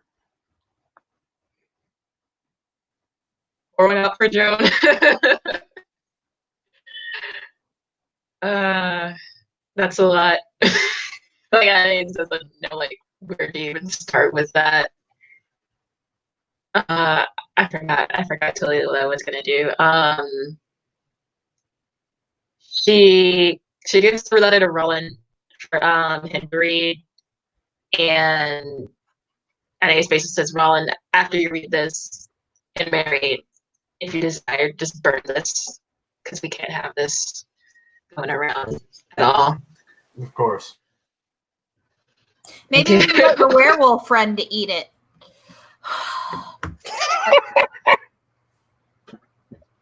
She's really upset about the werewolf, okay? Okay, I guess we both read it. And if did you say Marian or Mariette? Marian. A-N, okay. Like, all right. like Maid Marian. Okay, all right. Everybody's Well, we're gonna have to investigate that because there might be a chance. There might be a chance that Toulouse is involved in this whole thing. Because if the Marquis of Toulouse knows that Toulouse is seeking Bordeaux's aid and becoming independent, a Sabbat raid in Bordeaux is really fucking convenient. And obviously we know now who's behind. I'm sorry, but it's really... I shouldn't be cursing. Sorry, that's not how she... I'm being out of character, but... Conversely, it's a perfect chance to order a hit before an alliance is actually made. Yeah, that too. But I bet an alliance will be much more easily made if you're one of the people who solves whatever's going on with the Sabbat thing.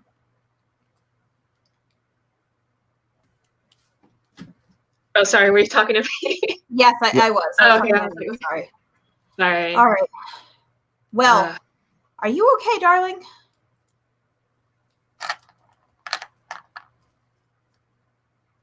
I will fine. like Anais is like trying to like hold in her tears, but it's just not like it's not working. I think I might So have the the tears car are just send like her going home. on her. Mm-hmm. I recommend we set. Is it okay if we send an Anais home? Because I think she needs to maybe have a drink and a sleep. She wants her dad. We'll get to that. But we do need to go interrogate the skinhead. Okay. To move things along a little bit, Anais, you get a car. You can tell me where you have it take you in just a minute. Marie and Roland, I just need one of you to make a charisma plus streetwise roll. Difficulty... difficulty depending on how... Wait, what were they? Streetwise and what? Charisma. Okay. Difficulty depending on how you answer this question. What do you do to track down Mark? I would probably call up... What's his clan again? I forgot. Bruja. Do we know any Bruja? Well, actually, I would ask Roland to call up his buddies, Mike and the other ones, see if they know where he is. And if that doesn't work, I'd follow the smell of fascism. Or I just ask around to see if there's any... Hey, you guys know any fascists? Yeah. Where are all the fascists at? Can Yeah. someone point me to the department store where I can find some? No, I mean, depending on what I know about him, if there'd be, biker bars or, it would really depend on the type of personality he is. I mean, you say he's a skinhead, but there's a lot of different types of skinheads. Yeah.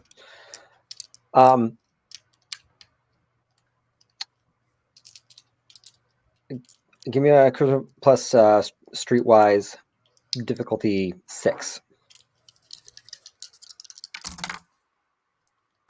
3. 3. Wow.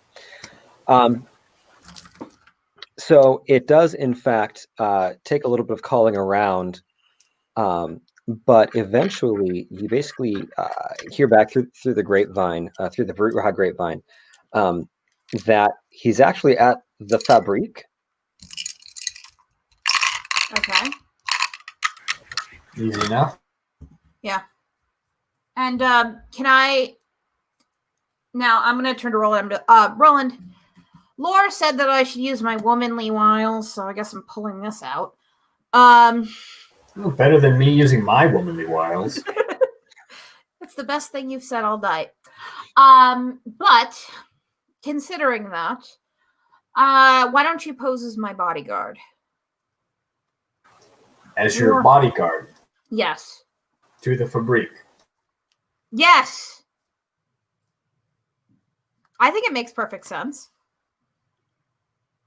I want to display some very posh, aristocratic, pure-blooded sort of... I don't think posh and aristocratic is the best way to approach it. According to what we know about him, it may be the best way to approach him. As you may not know, I actually am pure-blooded aristocratic. I'm very white. She's got papers. I've got papers. Yeah, but you don't just exactly run around with your pedigree. But all right, if that's what you want. Yeah. Right. You show up at the Fabrique, and it is a bit of an interesting contrast because it is like a basement club, like you've got to go downstairs. It is below street level. Mm-hmm. And it is right by the docks. Mm-hmm. And it is like loud and dark inside. But then once you're through the door, it's one of those places that seems to sprawl with corners and like several dance floors with DJ booths and several bars. And then there are like a few stairs that apparently go up to private rooms. And then over the main dance floor, there's actually a balcony with tables. And there is a press of humanity. It is quite good that no one is actually hungry while you're here. It's a lot of flesh in here. Mm-hmm. I think I'm gonna look at Roland, and I'm gonna we're both gonna have to look for him and seek him out. So should we do like a perception roll or something? No, actually, your streetwise roll was plenty. Okay. All right, good. And you're sort of walking around checking things out for a minute. You actually recognize a few people from court.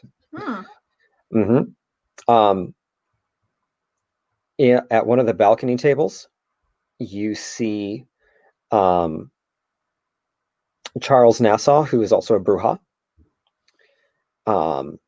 And then sort of out on the floor, you notice Claudia Vonigna and another younger one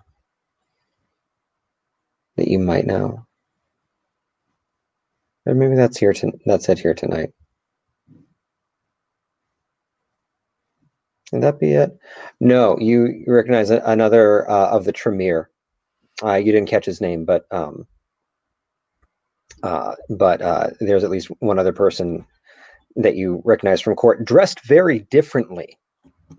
Like he's dressed like he's trying to fit in, and actually doing a fair job of it. But I discreetly hide my jewelry. Yeah. And then off in the corner, actually kind of leaning against a wall, is Marc Gouillard. Mm. Gouillard. I gotta ask her how to pronounce that. Mm. May I? All right. So I am going to sort of I'm going to get myself a drink. Mm-hmm. And I'm going to try to like lock eyes with him. I'm making like a little bit of a show of myself in a way, but I want to draw him over a little bit, but also approach him at the same time so that when as I am approaching him, he tries to approach me. Give me an appearance plus expression roll.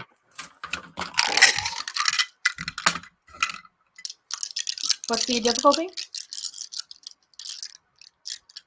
7. 1, 2, 3, 4. 4 successes. Wow. Yeah. She kind of looks around like, what's going on here? But yeah, okay. And you're also able to not have attracted any other attention. Good. I mean, aside from, weirdo rando guys checking you out. Yeah. All right. I just sort of like get him to come close, and it's sort of like I almost treat it like I'm going to drink from him, but not really. I just kind of draw him close. I'm like, why don't you come with me? I hear you're quite a notable personage in this town.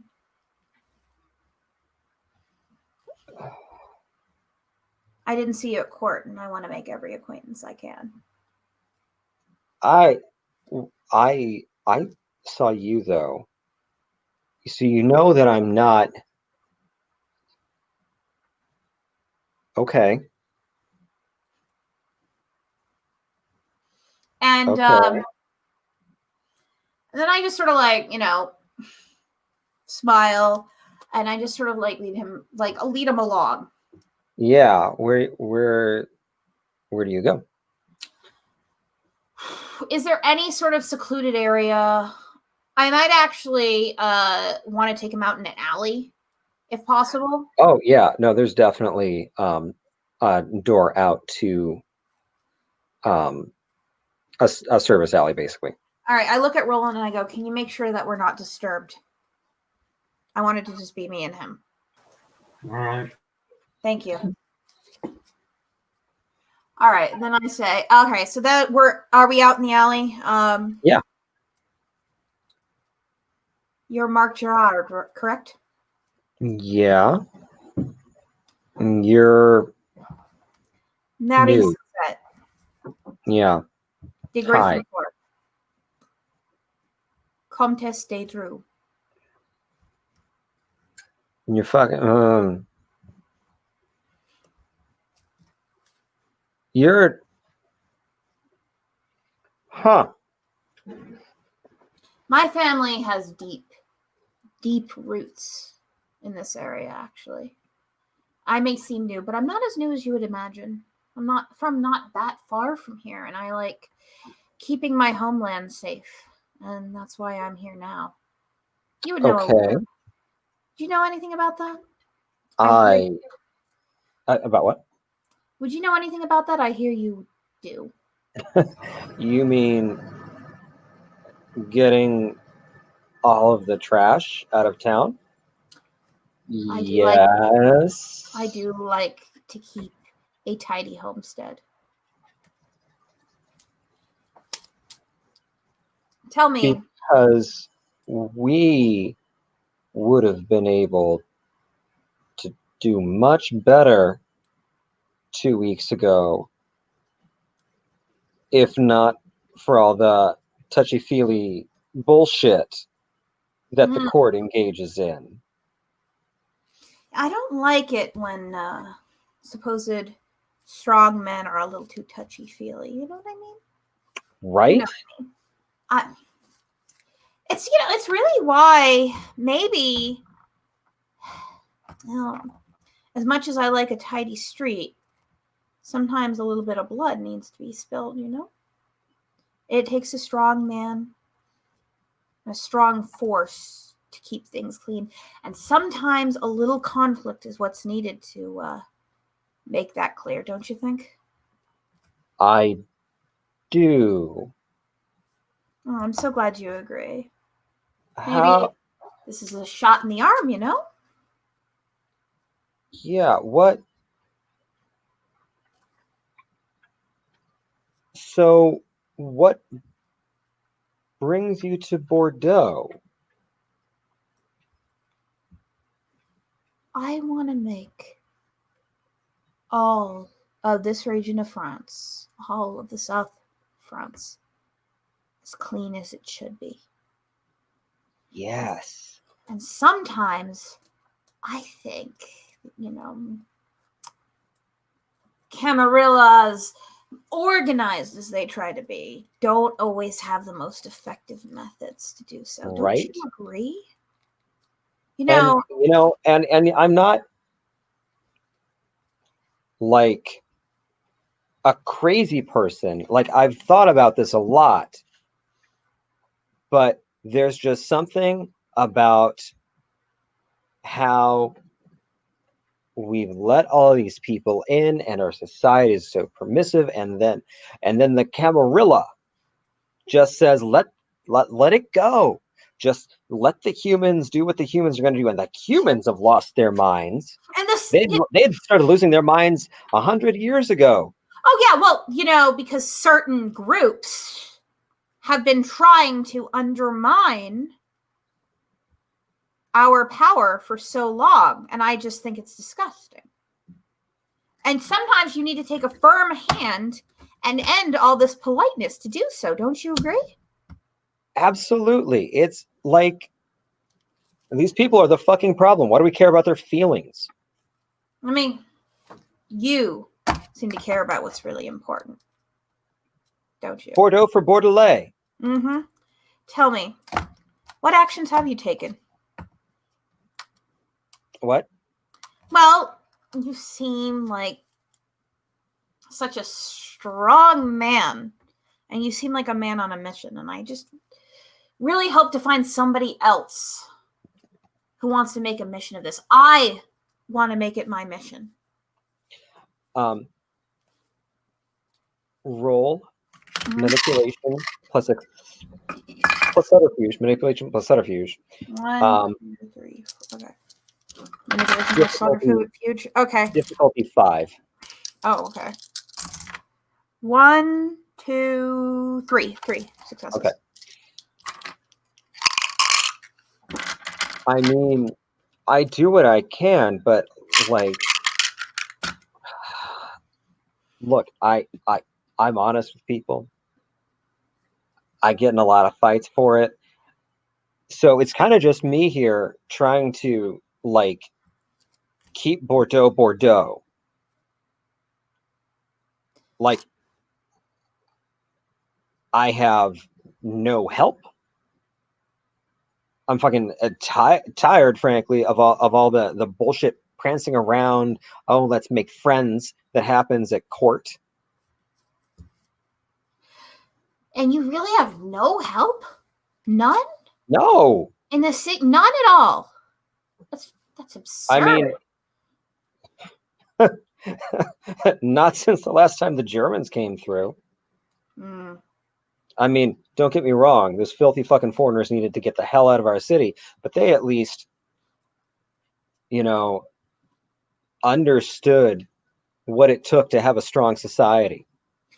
Yeah, well, sometimes I think, the Sabbat might have a point. We should be dominating,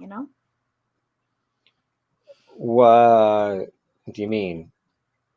Well, I mean, sometimes we have just too much pretense. You know what I mean? And sometimes the strong should just take control. All right, I'm getting kind of nowhere with him, and I'm getting really fucking annoyed because I hate talking to him. Yep. So, just to cover my bases, I want to take some very strong measures because I'm done playing around with him. Okay. All right. I think you know what strong measures means for me. I have some ideas. Are you using, without naming them, are you using any particular disciplines? Yes. Okay. Roll me intelligence plus intimidation. All right. 1, 2, 3. And I believe that's depending on how strong you want these measures to be, it will be either 1 or 2 blood points, I believe. Okay. What's the difficulty again? Sorry. 6. All right. 1, 2, only 3. Jesus. Okay. 3. And I'm at 10 now, right? Because I believe so, yeah. okay, good. You scare the ever-living fuck out of him. You hear, Jesus, you're one of them, at one point. And then, no, I hear him try to say it. Right. I don't let him speak. In terms of actual information that you're able to get out of him, he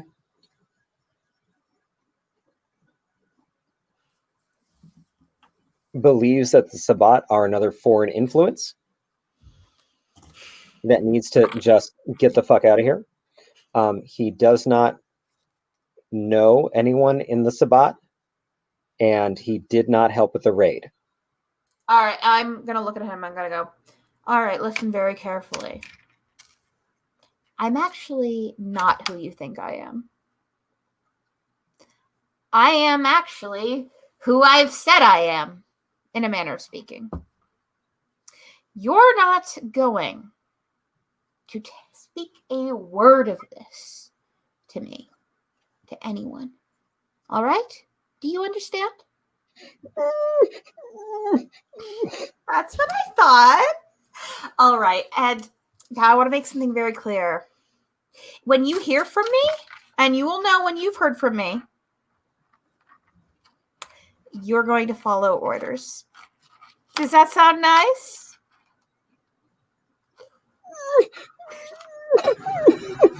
I let him speak. Yes, madam. That's great. Oh, and by the way, my new friend Anais, if she tells you to do anything, you're going to do it. Okay? She's that young lady from Toulouse you may have seen the other night. Yeah, I know who you're talking about. I know who you're talking about. I'm so glad to hear it. She's very special to me. You're not going to say a peep of this to anybody.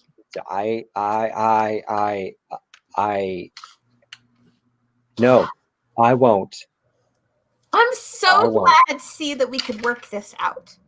And then I just I put my finger up and I just bop him on the nose and I just go, boop. And he Nice touch.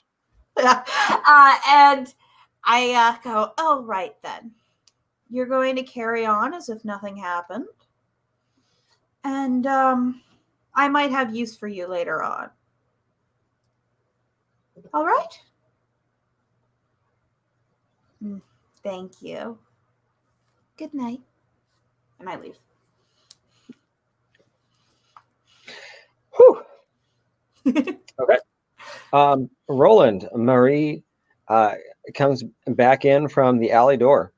He knows fucking nothing. He's useless. I figured it would be a waste of time, but I was really hoping that we'd get somewhere with something. Yeah, well, now we know we've got to go pursue another avenue. Yeah. I am gonna text I'm gonna text Mark and say, keep an ear out. The text back is oui, madame. All right. We might be able to get some use out of him, but not any information that we really need. I wanted to get that out of the way anyways. I figured he would be simple-minded. Yeah, I still think pursuing who was it that actually killed Joan might be the more worthwhile play. Especially here. now we know what she was up to. Definitely. But the Giovanni are also a possible lead. Gabe, you said that the Giovanni were around the docks, or was that the Setites? They had been. They had been, because the docks were the hub of prostitution in the city, and they ran that business, basically. Yeah, but the Setites are in control of it now, right? The Setites are in control of it now. They have moved elsewhere because of Boyer's renovation project with the docks. And as far as anyone knows, Caterina Giovanni is kind of just in hiding. All right. Anais, you have a car. Where do you have it take you? Since Anais doesn't really know like the location of or Venus, she just goes back to this place and just gathers her thoughts together from that freaking letter.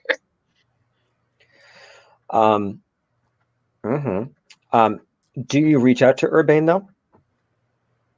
Oh yeah, I had the number, but like every time that she's called, like he's never answered. Every time that she believed that she got a number and she called, he hasn't answered. So like she's kind of like I don't know the word for hesitant to call him. Plus she doesn't really trust the prince that much either, so she kind of just lays it off a little bit.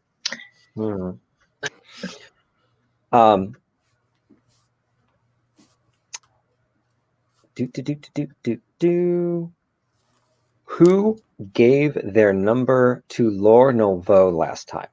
I did. Okay. And I think Roland, didn't you? Jim, didn't you? Yeah. Yeah, we did Okay. both. Okay. So you both get a text from a number that is not on your phones at all. Yeah. New phone. Who this? Yeah, new phone. Who just? Well, the message says Candygram. Where do you want it? Where are you headed? I don't want too many people heading to my domain at the my haven at the moment. Where are you situated, Roland? It ain't coming to my house. Somewhere public. All right. Can we go to the cafe where I first met Nave? Yeah. All right, great. That's perfect. I know a place. All right, I'm gonna find. And do you text the address? Yes. The reply is back alley, 30 minutes. All right.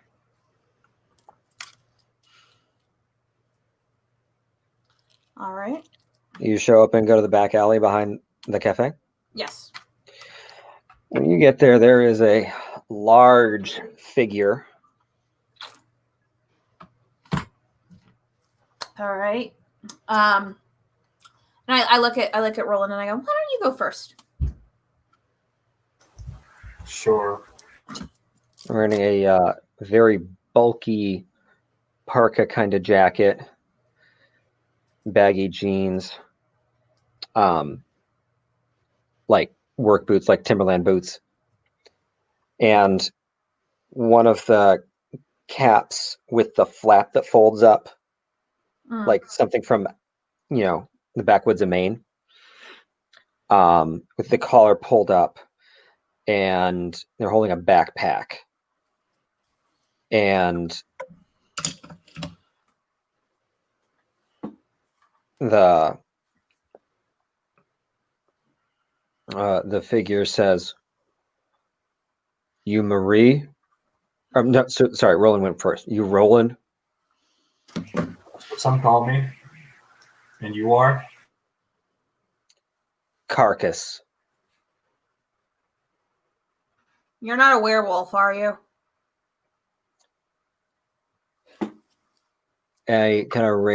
The figure raises their head a little bit, and they're horrific. No. If I they're take a very close interest in him. What does he look like? Mottled green and gray skin.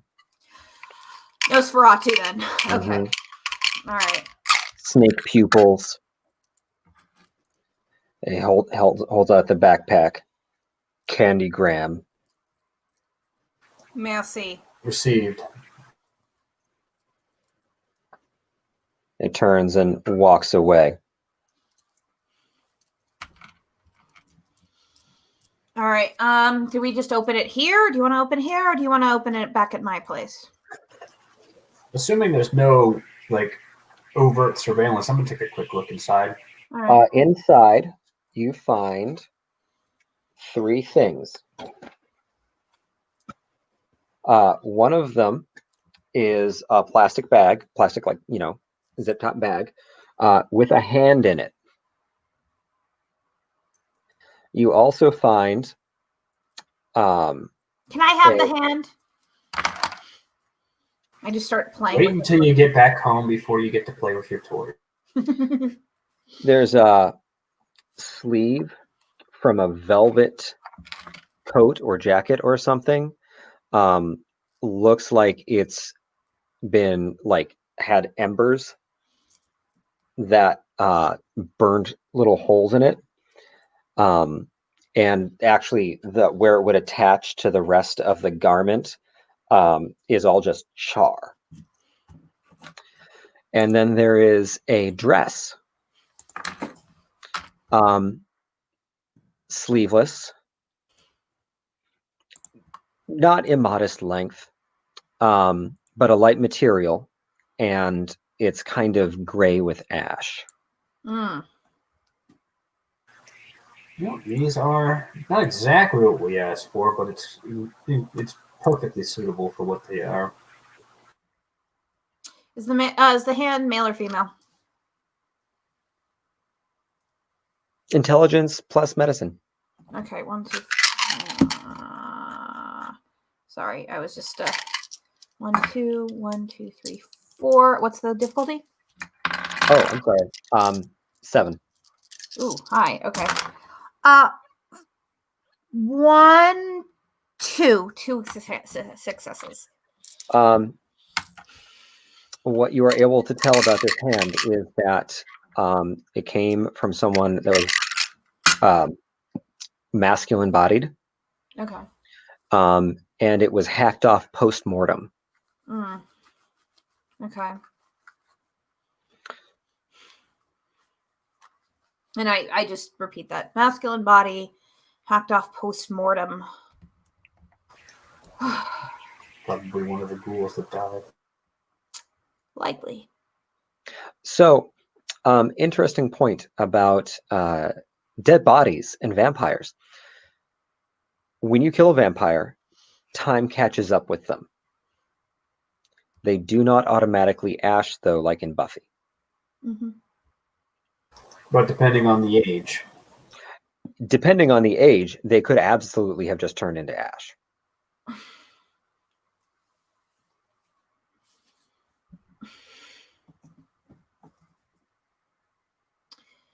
Well, we can't tell the age, correct? What do you mean? Like, is the hand? Oh, well, the hand is it? Can we tell if it's vampiric or not? Then. Not yet. Okay. Is the skin? Does it look, like it's the skin sagging or anything like that would indicate advanced age? Yeah. Not advanced. With that medicine roll, you're not sure just how long this hand has been dead, but it's not super long. Like the tissue is starting to decay, but we're not looking at any kind of mummification yet. we're not looking at I'm not sure what else, like serious putrefaction, necrosis, but not putrefaction. All right. Well, we need to look more into this Toulouse thing. It's just made everything way more complicated. And I assume this is some of what you need. You better work quickly, though. I mean, unfortunately, we have 2 weeks of stale trails behind us, so... Yeah, but it seems like Toulouse may have just offered us a new lead. Unfortunately, the fascist gave us nothing. No. I was really hoping it would be that easy. But also, you need to take care of this werewolf thing. Look, and I'm not trying to be rude, all right? I think it's very impressive, considering what we know now, that you got the letter from that person at all. But if you've got a werewolf hunting you, there's going to be a problem. So find a way to get into contact with them. I'll arrange a meeting with her and Anais. That way, this person knows that their mission was accomplished. For sure. Sound good to you? I'll manage. Let's just make sure we keep ahead of these leads and see what we can get. Yeah. Again, the use of auspex to see what leads we can track down is probably better than any of the leads that these people are going to be spoon feeding us. That's a good point.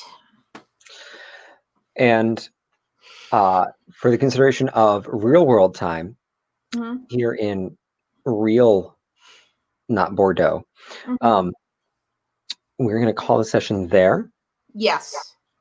But okay, sorry. No, so no, I know that we wanted to do a few things and maybe take questions and stuff like that. So yeah, but we don't have any questions right now. Okay. Cool. But I would like to remind everybody, tomorrow, this episode will be uploaded to YouTube sometime tomorrow. I can't be exactly sure of the time, but we will be updating it to YouTube. Once again, go to patreon.com/LeBadorAusang. I will be putting the URL in the chat. But if anybody has any questions right now, this is the time to do it. This is the time to ask. Ask the players in or out of character. Ask me, although I reserve the right to giggle maniacally and not actually answer. Mm-hmm. So do I. Like that. Yeah. How's everyone feeling about this? I'm feeling pretty good. According to this, we have about 6 people here, but apparently nobody's fighting. Yeah. Can't force them to ask questions. They're allowed. I'm just happy they're here. Yeah. I'm sorry, Deanna, you're muted. I have a question. Yeah. Mm-hmm. Where's Urban?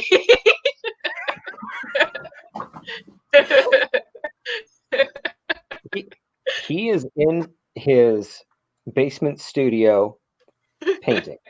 Secrets has a question for us. If we intend on doing a written recap, I think that might be a good idea. Yeah.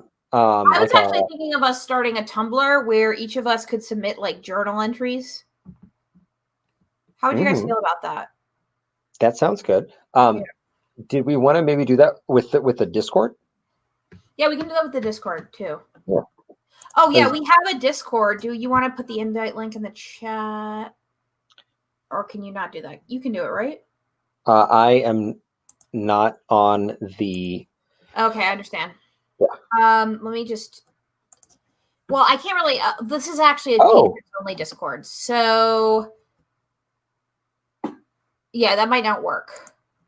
But, yeah, we'll do key moments and relations and bullet points. Yeah.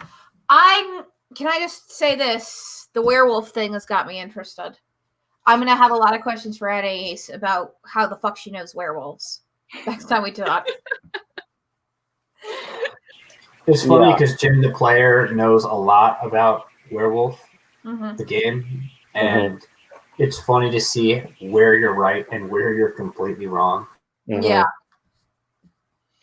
I'm not as big as into Werewolf the Apocalypse as you are, so.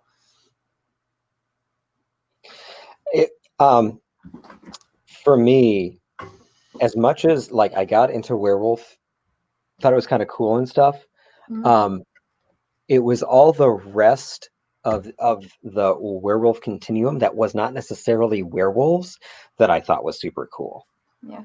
But I think we should take this broadcast to the end. And say goodnight to everybody, and then we can all just chat afterwards. So. Bonsoir. And I would say thank you publicly to my players. Y'all have been fun. And we will see the rest of you in 2 weeks. All right.